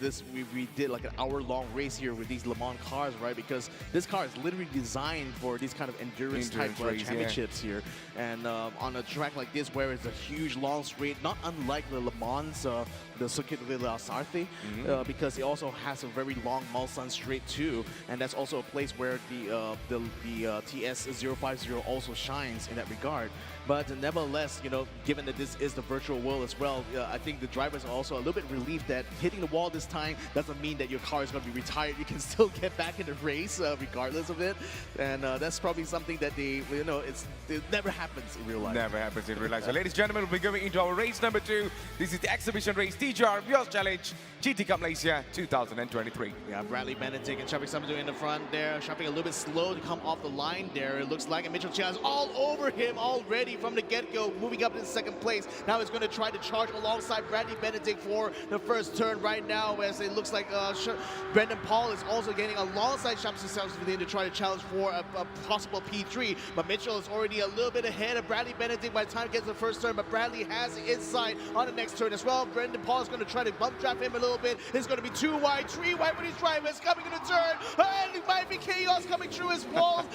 They hand into the wall, and another spin in the back there for a driver. But however, Mitchell Chia makes it all the way through. Shoving something Look at the back. And Bradley Benedict is in second place, tucked in behind Mitchell Chia. Oh my goodness, turn 1 and turn 2 has become a bowling alley for these races now. And Mitchell Chia is in the front. And he is in P1, and Bradley Benedict chasing this man all himself, all alone in the front there, Victor. He escaped everyone, and Bradley hits the ball, hits the wall over there, Victor, and there goes his speed. Yeah, once you hit the wall like that, you lose you shave off a few kilometers per hour, even if you are still on the running. So that's going to put him in danger of being passed by Alif Shauki, who managed to make his way up to third place right now. He's going to be all over him right around this point. Nabil Aslan and Nakib still struggling to try to get past Brendan Paul, despite the fact that Brendan has caught a 2-second penalty. He's still becoming a bit of a roadblock right now for the Aslan brothers, and Nakib putting a bit of sibling rivalry there onto Nabil Aslan, prevents him from being able to pass him before they got to the hairpin. Now, forcing Nabil Aslan to consider going for the late break. He takes the time onto the inside there, trying to force his older brother onto the outside, but it will be side by side by the time they get out of the hairpin there. It is still not done though, as Nakib Aslan was able to pull a little bit ahead and stays in front of his younger brother. Yeah, these two are really going all out, and Brendan Paul there seems like he's being left out over here. But look at the slipstream that Nabil Aslan has over Nakib there, Victor. I'm very sure at this moment, you know, we're brothers at home, but we're professional on track, and Nabil Aslan might have a chance as they come into turn number 1. This is going to be very interesting to watch. What's going to be happening in turn number 1? Who's going to be lurking in and out? And at this moment, we can still see Nabil Aslan waiting for the opportunity. Nabil Aslan still holding here, you know, and just trying his very best to not make mistakes over here. The braking needs to be very crucial, and Nabil Aslan seems like he goes in the front, and Nabil Aslan kind of like braked earlier there, Victor. Yeah, and you can even see running up to that first turn, like Nabil was just bumping the back of Nakib Aslan. Yeah. That's not bad manners, by the way. What they're doing is what we call bump drafting, because the car behind taking the slipstream is going to be a little bit faster. They will be able to push the car in front of them to just add a little bit more momentum for them, allowing both cars to actually catch up to the other car in front. So if you actually look at the gap between them and Hayden Haikal, it will start to shrink bit by bit, lap per lap, as they continue doing this bump drafting technique here. And both of these brothers literally have to kind of cooperate with each other to make this work out here in the end, though, because if they don't, they might end up just spinning each other out and taking themselves out of the race. Well, they better get it all right there over here at this moment now. Here's Nabil Aslan is still on to P7, chasing this man. In the front is going to be Nakib. Nakib holding on to P6. And how about the rest of the pack? Mitchell just still in P1. P2 is still held by Alistair Young. It's going to be a very interesting battle in the front there, Victor, where we see Mitchell Chen, also Alistair battling out. But at this moment, can we see any sorts of movements coming from Nabil Aslan?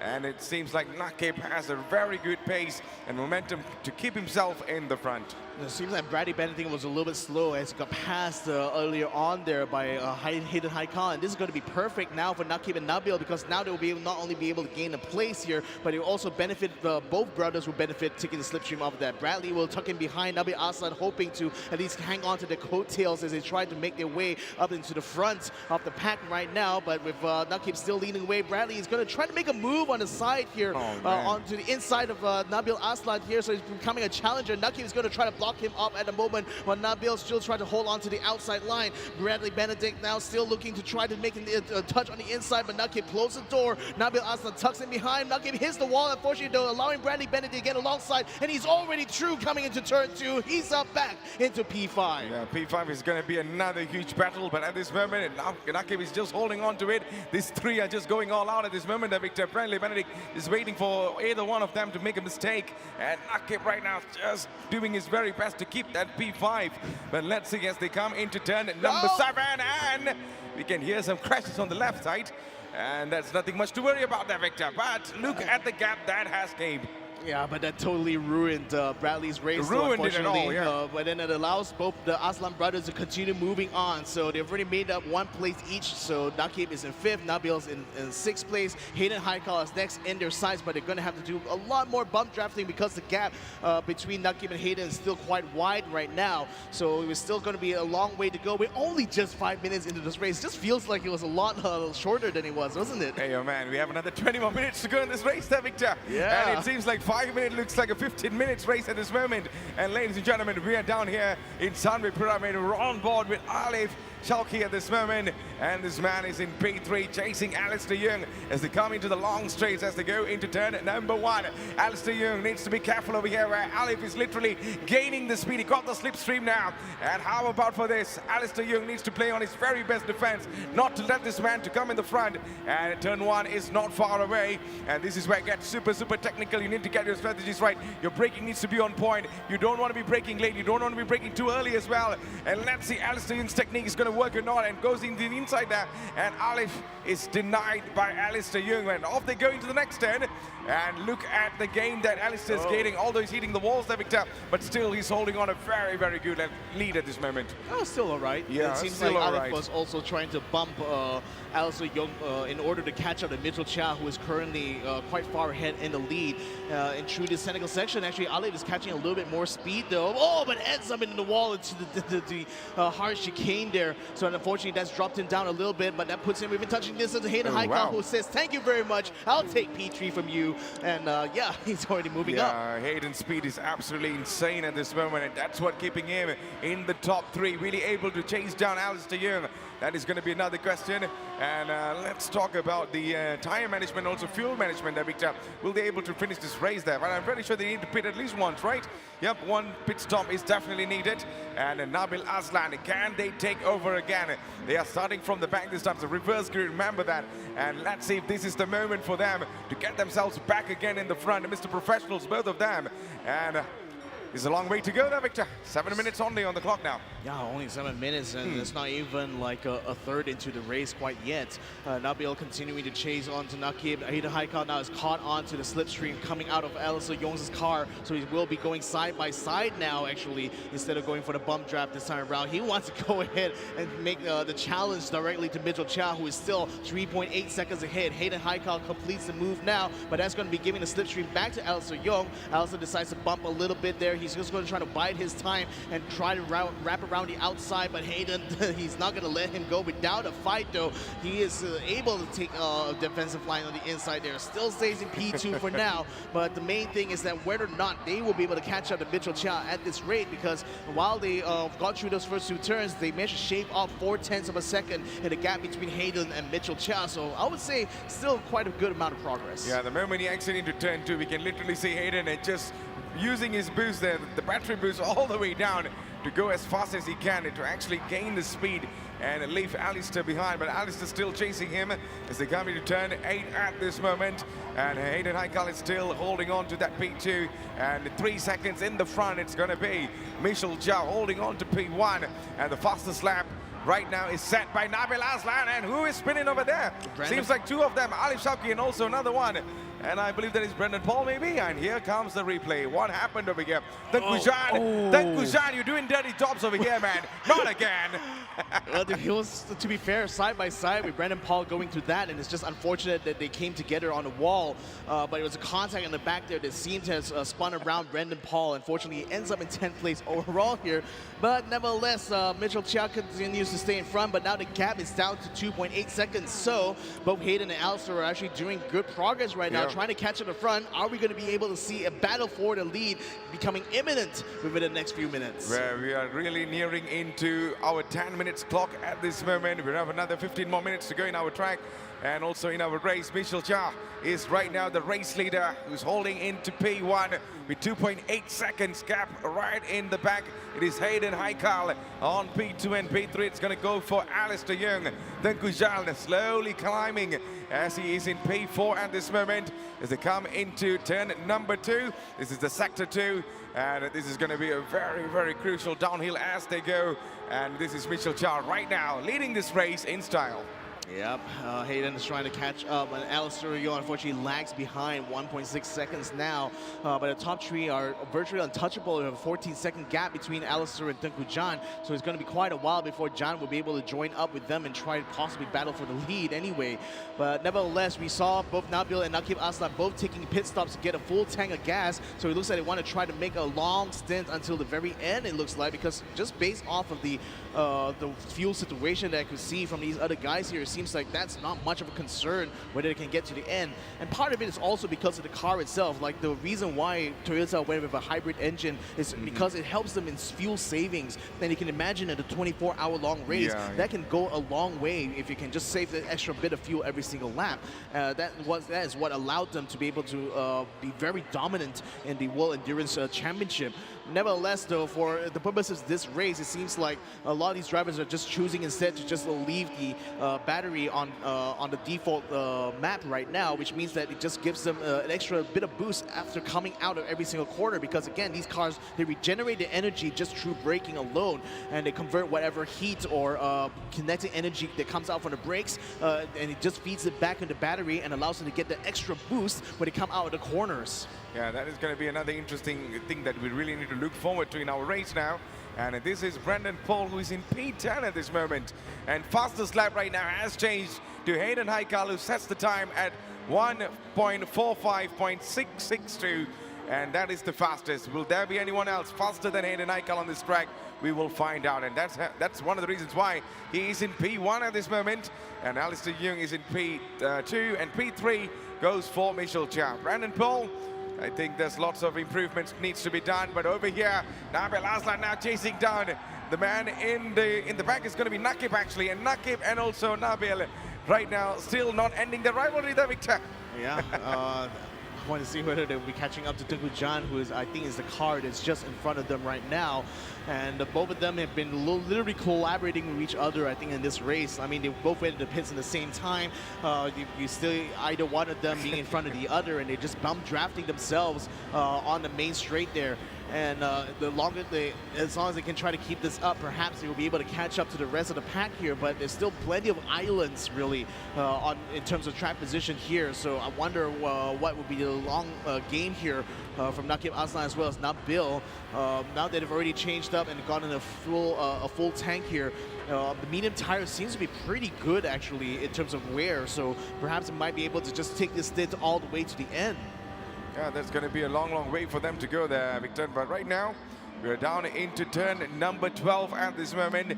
And Nabil Aslan just came across turn number 13 as they go into the long, long straights at this moment. And this is Nabil Aslan right now on P6 and really able to challenge his brother in the front. That is going to be another question that we will find that out very, very soon.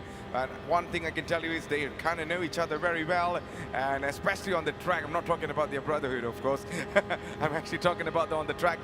They might have different strategies, but I'm very sure they put all of that into practice at home.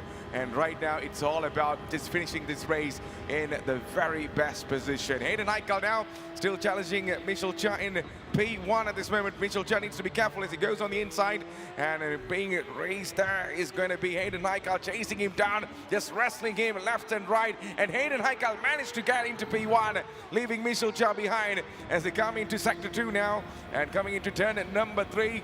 And will we see Mitchell Cha gaining his speed towards the man in the front, who is really the fastest man on the lap so far, Hayden Haikal?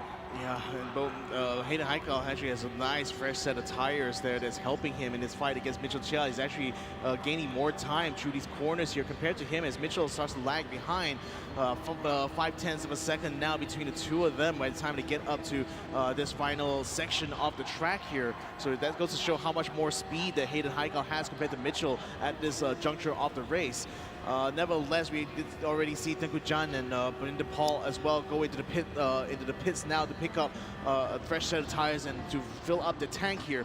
Mitchell, he's running on the harder tires here, which could explain the deficit between himself and Hayden's Haikal somewhat, as Hayden is running on the medium tires instead. Alistair Young currently bottling up both Nabil Aslan and Nakib Aslan, but both of them already caught up strongly onto him. Perhaps it's now going to be time for them to try to challenge here for P3. Yeah, 10 more minutes to go. Alistair Young on P3, being challenged at the back there. Nabil Aslan and the Aslan brothers are coming like a huge threat from the back there, Victor. Alistair Young really needs to be careful over here. He doesn't have only one threat, he has two threats, and he really needs to look forward right now as they come into turn number 1.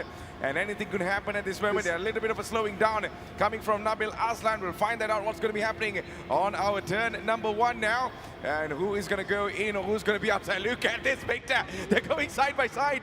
But now I think the speed that Alistair Young has kind of denies Nabil and also Nakib to come up with a strategy to overtake this man in the front. I think like positional changes between the Aslan brothers is inconsequential, because as long as they're still within touching distance of each other and just trading the slipstream back to back there, they can still continue to keep this challenge going on to Alistair Young. But I wanted to point out how funny it is to see a situation that never happens in real life. Never. 3 cars doing bump drafting against each other. Bumping But then each other. unfortunately Alistair is a little bit out of shape there. That's going to allow Nakib Aslan to pass him now. But Alistair will be splitting both of the brothers here. So now Nabil is all over Alistair here, trying to pass him, I think, for 5th place. He's going to try to use on the inside, but Alistair still is able to stay on the out. He unfortunately contacts the wall on the exit there. Nabil Aslan was not able to capitalize in on too much. Still has to tuck in behind. Alistair is safer now, but the hairpin is coming up. Nabil now takes a dive on the inside there, tries to break side by side here and catches him even before they have completed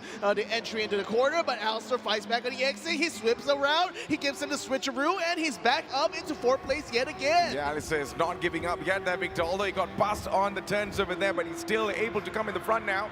But Nabil, how long he's going to put this pressure on Alistair is going to be another question to come as we come into turn number 1. This is going to be a very long straight, and Nabil just hanging on with the slipstream that he got from Alistair Young at this moment. This is the battle of P4, and Nabil has already got into P3, and Nakib is on P3 actually, but Nabil right now is chasing this man to get himself in the front. And here comes turn number 1. It's going to be super interesting to watch. What is Alistair up to? What is Nabil up to? Will we see Nabil able to overtake this man on the inside? Nabil goes really fast on the inside and overtakes Alistair Young and got into P4. Yep, and he still completes it even after the second turn, but Alistair looked like he was trying to go around the outside, but by the time he came around to the exit, there was nowhere left to go except for a single wall, so he had to back out of that now, and that's handed a 1-second gap to Nabil Aslan here. But he still needs to catch up to his brother right now, who is currently looks like chasing another car just in front of him. Is that going to be Mitchell Chow? Is that another car entirely here? Meanwhile, Bradley Benedict having a good run up against Shafiq Samsudin right now. He's going to try to go on the inside here. Nakib Aslan, he's caught up into Mitchell Chow. In fact, 3/10 of a second separated the two of them as they come around to the hairpin, and this is looking like it's going to be a tight race to get to the main straight now. And by the time they get there, I think Nakib will be able to get a slipstream up against Mitchell Chow. It's looking like a battle for P2. Oh, he's going to get all the opportunity at this moment there, Victor. We still have lots of time in our race. Mitchell Chow right now is warned by the Aslan brothers. Even in race number 1, they were dominating, and now race number 2, they could do it again. And how about for this as they come into the long turns now? Nabil right now in P4. P3 is on for Nakib, challenging Mitchell Chow, going right behind him as we're coming into turn number 1. This is going to be absolutely blockbuster of a race between these two. We know the rivalry even in our Vios challenge on actual track, but even on virtual, they're taking it all serious at this moment. Now, Mitchell Chow really needs to be careful over here. Look at the slipstream that Nabil has. Will he able to gain it from the inside, but it's well blocked over here at this moment, and he just couldn't make the best out of it as we're coming into turn number 1. And this is the moment. Will we see this man overtake Mitchell Chow's been hanging on to P2 for a very long time, and Mitchell Chow closes him on the inside. No way, Nabil kind of loses his position from the back there, Victor.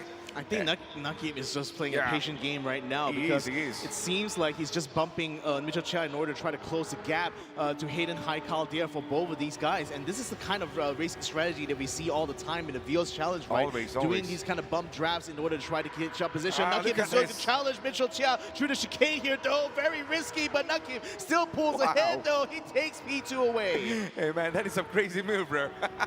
And he got himself into P2, and that movement was just special by Nakib. But here we go. Nabil right now is putting on the challenge for Mitchell Chia. Really able to go into the podium position. This is going to be a long 6 minutes in our race so far. Ladies and gentlemen, you're watching Toyota Gazoo Racing GT Cup Malaysia 2023 TGR VOS Challenge Exhibition Race number 2. And right now, Nabil Aslan is right behind the man in the front. Mitchell Chia goes too wide, and Nabil has the chance now, but it looks like Mitchell Chia somehow gained his speed back and got himself into P3, holding on to the same position that he almost lost over here. But Alistair Young just lurking from the back as well. Nabil is not giving up yet. This is going to be a very long straight. Nabil right now might have the opportunity, but then he's not making enough movements. He's going left and right, trying to play some psychological games over here to Mitchell Chia. I'm very sure he's looking on to him from the back as they come in into turn number 1. And look at the speed, look at the roars of the engine there, Victor. The track is literally vibrating. I can really feel it on my headphones at this moment. But I'm at the same time, my heart is like hitting doop doop. Want to find out what's going to be happening over here. Nabil right now comes in on the turn number 1. And Mitchell Chia on a 0.5 penalty. Look who's back at the back. Yeah, Mitchell almost lost control there, Yes. but Nabil Aslan will use his opportunity to get past, and Mitchell spuns out completely, No. dropping down to 5th place. Oh, well, that was a bit unfortunate there, but Nakib Aslan having caught that half-second penalty means that Nabil Aslan has an opportunity now to catch up to his brother. So it looks like still the battle for P2 is still very much on. Very on there, Victor. 5 more minutes to go, ladies and gentlemen. 5 more minutes to go in our race. And we will able to find out who's going to be on the podium position, who's going to be winning this race. But right now, it is Nabil Aslan on P3. And he has set the fastest timing so far with 1.45.562. And will anyone able to beat the time? We'll find that out. Previously was held by Hayden Haikal, but right now the Aslan brothers are showing why they brought their headphones. They definitely came prepared, that's for sure. Nakib Aslan now is going to be approaching the penalty line, so that's going to put him perhaps in a position to be passed by Nabil Aslan, although there is a 1.5 second gap there. That will shrink down very quickly over the course of this main straight here. Alistair Young still about 3.5 seconds behind, and I think Hayden Haikal, oh, he's so far ahead there. I don't think he's going to be under any kind of like significant threat as we enter the final 5 minutes of this race here, ladies and gentlemen. It's been a long time coming. We see that Nakib Aslan still has only like 25% fuel left in his tank, but that should be enough to bring him to the end. Nabil Aslan now having caught up to his brother here thanks to that penalty will be bump drafting him a little bit. Hayden Haikal still 6 seconds ahead, but you can see how that gap starts to drop down as Nabil Aslan bumps into the back of Nakib to force him a little bit faster into turn number 1. But are those gains going to be enough in the next 3 minutes? I highly doubt so, but just by doing so, they will be able to extend their gap to Alistair Young, and that is really what matters here. Yeah, 3 more minutes to go, and Nakib right now is in P2. And Hayden Haikal, I think we don't really need to worry about Hayden Haikal. He's 5.3 seconds right in front of him. But now, the Aslan brothers, are they going to take it all the way to the positions that they are in right now, or are they going to be challenging for each other's positions right now, Victor? Whether or not you're a brother or whether or not you're friends, once you're out on the track, you're going to be rivals. You're going to be regardless. rivals, yeah. So both of these brothers as well are super competitive against each other even. So I think like this is just another day for them really on the Sims. You know, just kind of like challenge each other, just pushing each other to be a little bit better, and that's how they can progress so quickly up the ranks, right? Starting from sim racing until until they manage to get a real-world drive. It is this kind of passion for motorsports that's allowed them to come this far, and certainly an inspiration for a lot of other kids out there. Of course, Victor. I mean, I was really impressed when I saw the story of Nakib on the videos. I think you can definitely watch the videos later on when it's been broadcasted. But one thing I can really tell that these guys have come a long way at a very young age, to be honest. And to go up against Max Verstappen and also Charles Leclerc on virtual, this is something that not everyone gets an opportunity, you know. And from there, it became an inspiration for them to take on the actual world. And right now, they are also dominating both worlds, Victor. And virtual to reality, reality to virtual. It's the Aslan brothers right now. And you know who has been having like a whale of a time? This guy right here, Hayden Haikal, blowing a kiss to the camera there. He is just having a nice, fun Sunday drive all by his lonesome, all in front here on race number 2, and he has not faced any trouble whatsoever. Just needs to bring it home now that we're in the final minute of this race. Race number 2 now coming to the close. Hayden Haikal leading ahead of Nakib Aslan as well as Nabil Aslan. Also Yong still several seconds behind. The gap not quite enough for him to catch up there to the top 3. Whereas if you look further down the line there, you see Mitchell Chia in 5th place ahead of Tunku Jan. Alif Shauki currently still in 7th place, while Bradley Benedict had really not the easiest of time even in race number 1, and also same thing as well for race number 2, but nevertheless he still is ahead of his brother Brendan Paul, who is probably in 9th or 10th place here. So this is where they stand now as the timer runs down to the 25th minute mark. Hayden Haikal is just round around the final corner here, so it's now going to be a drag race to the line here. Hayden Haikal didn't make a single mistake so far in this closing moments of this race, and it's a well-deserved victory here for him in the TGR Viewers Challenge. Race number 2 here in the GD Cup. He takes the win, he takes the checkered flag, and he celebrates on the line. Yeah, what a race for all of them, the Victor, especially Hayden Haikal. Then now the Aslan brothers, both of them right now challenging each other. And it seems like they've already done their very best and got into 2nd and 3rd position. And P4 falls for Alistair Young and Michel Chia in P5 at this moment. Tengku Shan Lee is in P6. And Alif Shauki will be coming in through the checkered flags as well. And there you go, we're on board with the man. And I have lots of questions to ask this man, but I'm very sure Nas will be doing the job.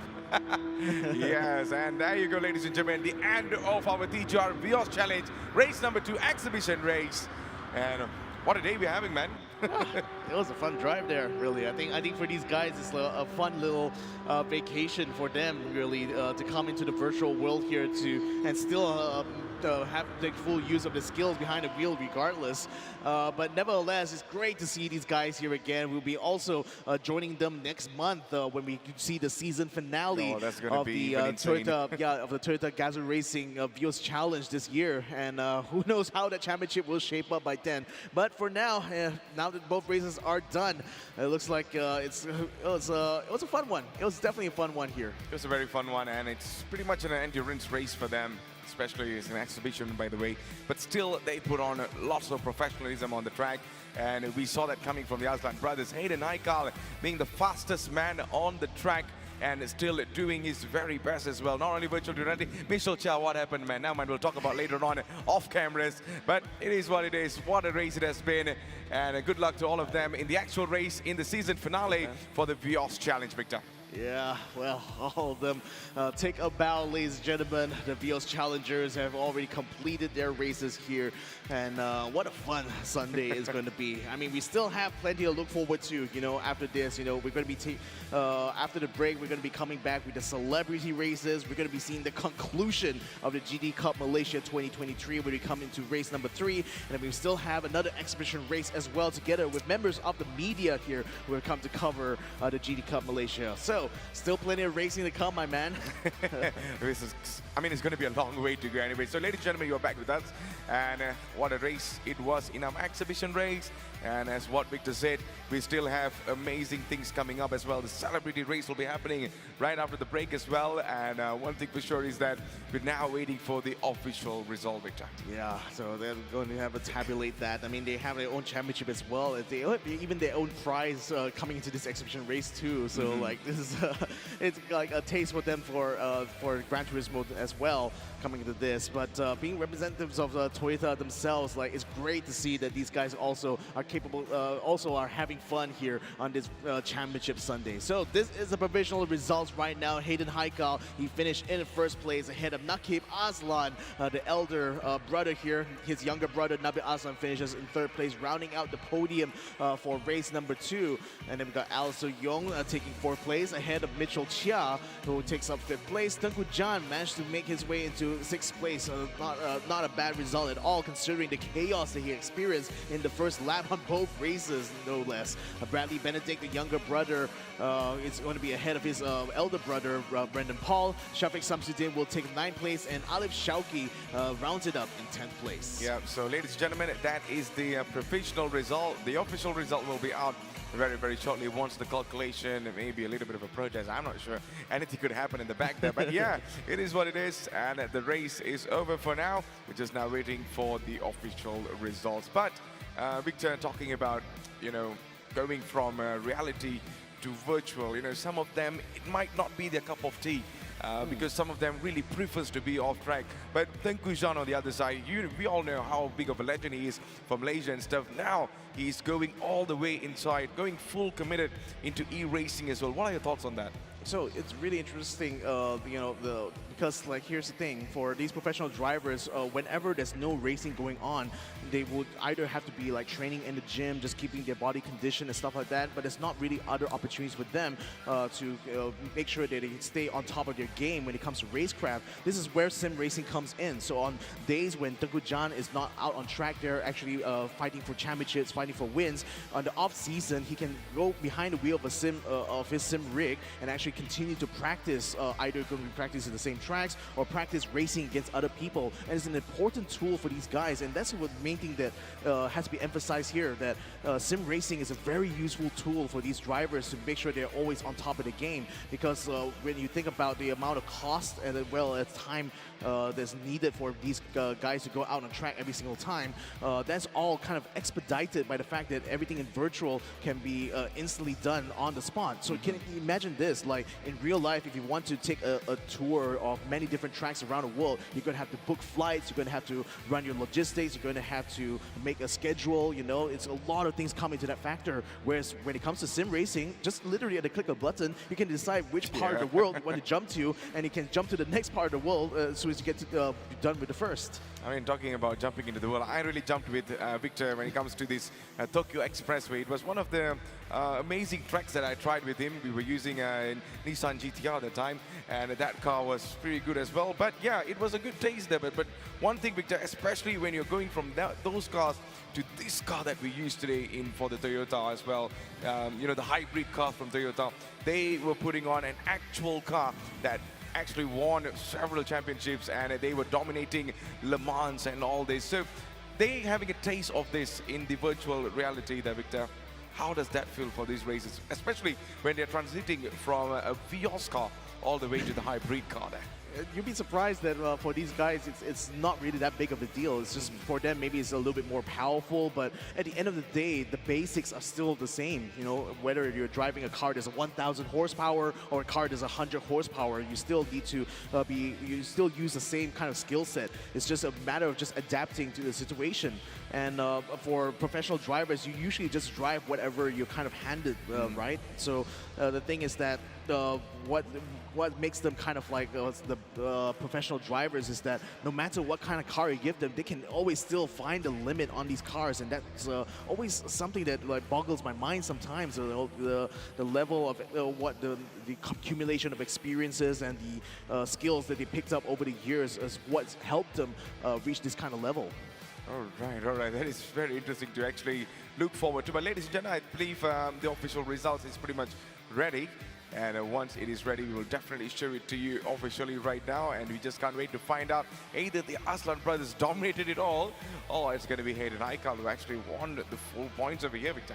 Yeah, we'll have to find out about that later on. But, for them, at least, it is going to be a nice, fun one. Let's go ahead and have a look now at the highlights for race number 2 here while we try and debate about who exactly is the best sim racer here out of all our Vios challengers. Yeah, you know, Victor, although this is the virtual part of the car, you know, you can just listen to the engines roaring all day. But I wonder how it feels like being inside this car and hearing it live. We just got a bit of it. But one thing for sure is that what happened over here was chaos, Victor. This first turn turned into a bowling alley, and some of them got advantage of that. Some of them got disappointed out of that. It's practically like a demolition derby, but at 200 kilometers per hour. So not exactly the safest kind of thing to do in real life, but given that this is the virtual world, anything goes, right? But we did see plenty of like passing action here. Wow. And even despite all this chaos here, there's still plenty of really good racing action to go around, simply because of the long straight providing lots of advantage for cars that are chasing behind another. So Mitchell Chia and Hayden Heikal, they're both also rivals when it comes to the VOS Championship. Last year was a breakout year for Hayden Heikal because he managed to snatch away a victory in last year's championship just by a very slim point margin, and it came down to the final race there to determine the championship for that point on. But nevertheless, though, Here in we the go. virtual world, he's still good for it. Let's see the official race result. This is going to be for race number 2. Of course, Hayden Heikal taking the bulk of the points there at 25 in that first place. Muhammad Naqib will be taking second place, 18 points to his name here. Nabil Aslan with 15 points. Alistair Young in fourth place there will have 12 points. That's 2 ahead of Mitchell Chia, who finishes in 5th place with 10 points to his name. Then John Lay finishes in 6th place. That's good enough for 8 points. Alif Shauki has 6 points, and looks like he's actually been upgraded up to a 7th place because he finished on the grid in somewhere in 10th spot actually on the track. So it seems like some penalties might have been applied here in order to bring him up there. Bradley Benedict and Brandon Paul and Shafi Samsudin round out the bottom 3 here, and that's the result for race number 2. All right, so let's have a look on the overall results where we've all been waiting for. And this is the moment of destiny for them. It seems like Aiden Heikal on 45 points, winning this, of course. And Nabil Aslan with just 2 points behind on 43. And we see Muhammad Naqib on 34 points. P4 falls for Alistair Young on 20 points. Muhammad Alif Shauki on 5 points, 18. And on P6, we see Tengku Jean Lee on 18 points as well.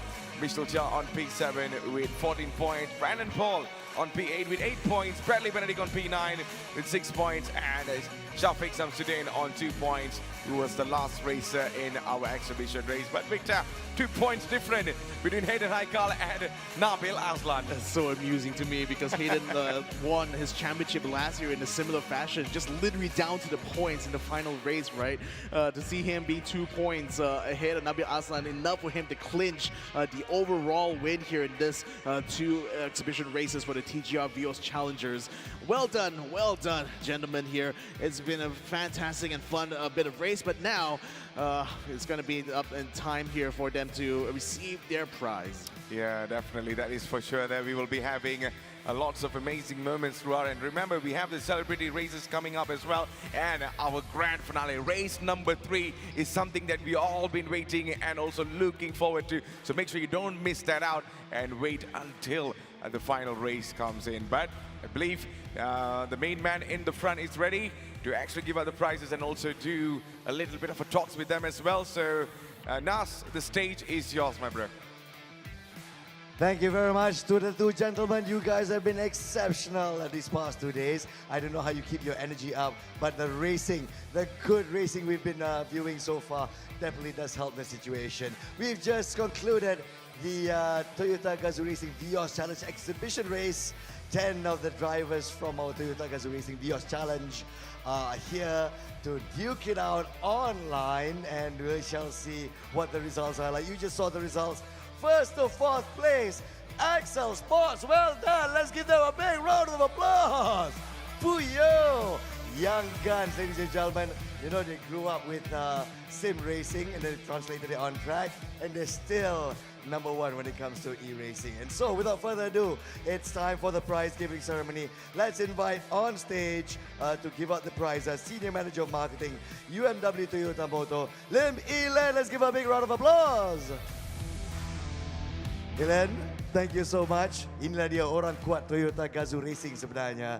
And we're ready to announce the results. Let's invite them one by one. We shall begin with 10th place, Congratulations to Encik Syafiq Samsudin. Dipersilakan. Syafiq Samsudin, Race Rally Kuala Lumpur. Congratulations. Dikatakan rumah dia main dengan PS5, PS4 lain begitu. All together now.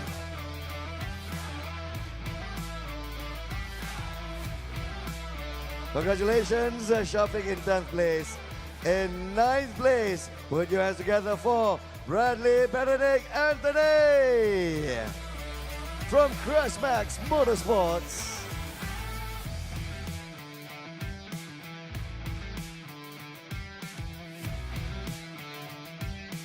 I assure you, ladies and gentlemen, he does a lot better when he's in a real car on a real track. Congratulations once again. In 8th place, let's invite his brother, Mr. Brandon Paul.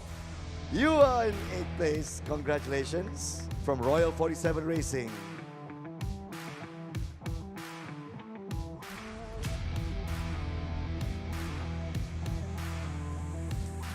Well done, elder brother still taking it one over the younger brother. Once again, tahniah kita ucapkan. Kita terus mengumumkan tempat yang ketujuh, Mitchell Chia from Prima Pearl DD Racing. We had a lot of hope for Mitchell Chia in the second race, leading all the way until the emergence of Hayden Haikal, which definitely threw Mitchell off. I think he's going to have his revenge in circuit very, very soon in round 3 of TGR Vios Challenge. Well done, Mr. Mitchell Chia. And of course, at number 6, also from Prima Pearl DD Racing, Tengku Jan Lei, TGR Ambassador. He truly is having fun here at the circuit, especially online. Everybody looking so serious. Mr. Tengku Jan Lei is driving with his tongue stuck out. Just to show. Yeah, gigit sikit.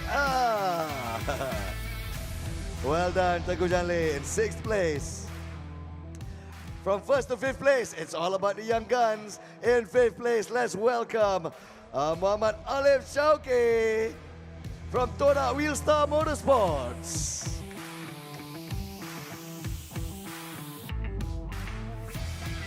Alif, how old are you, Alif?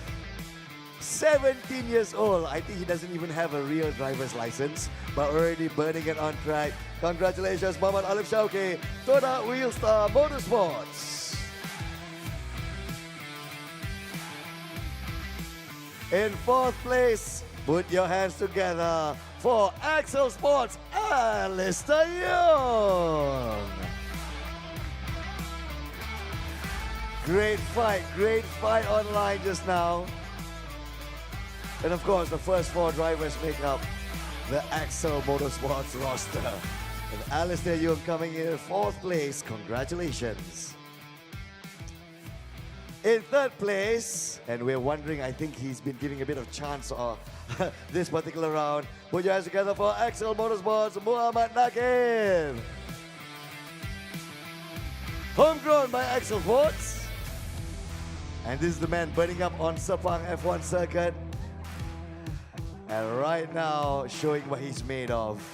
Right here in our E-circuit for the GT Cup Malaysia 2023 exhibition race.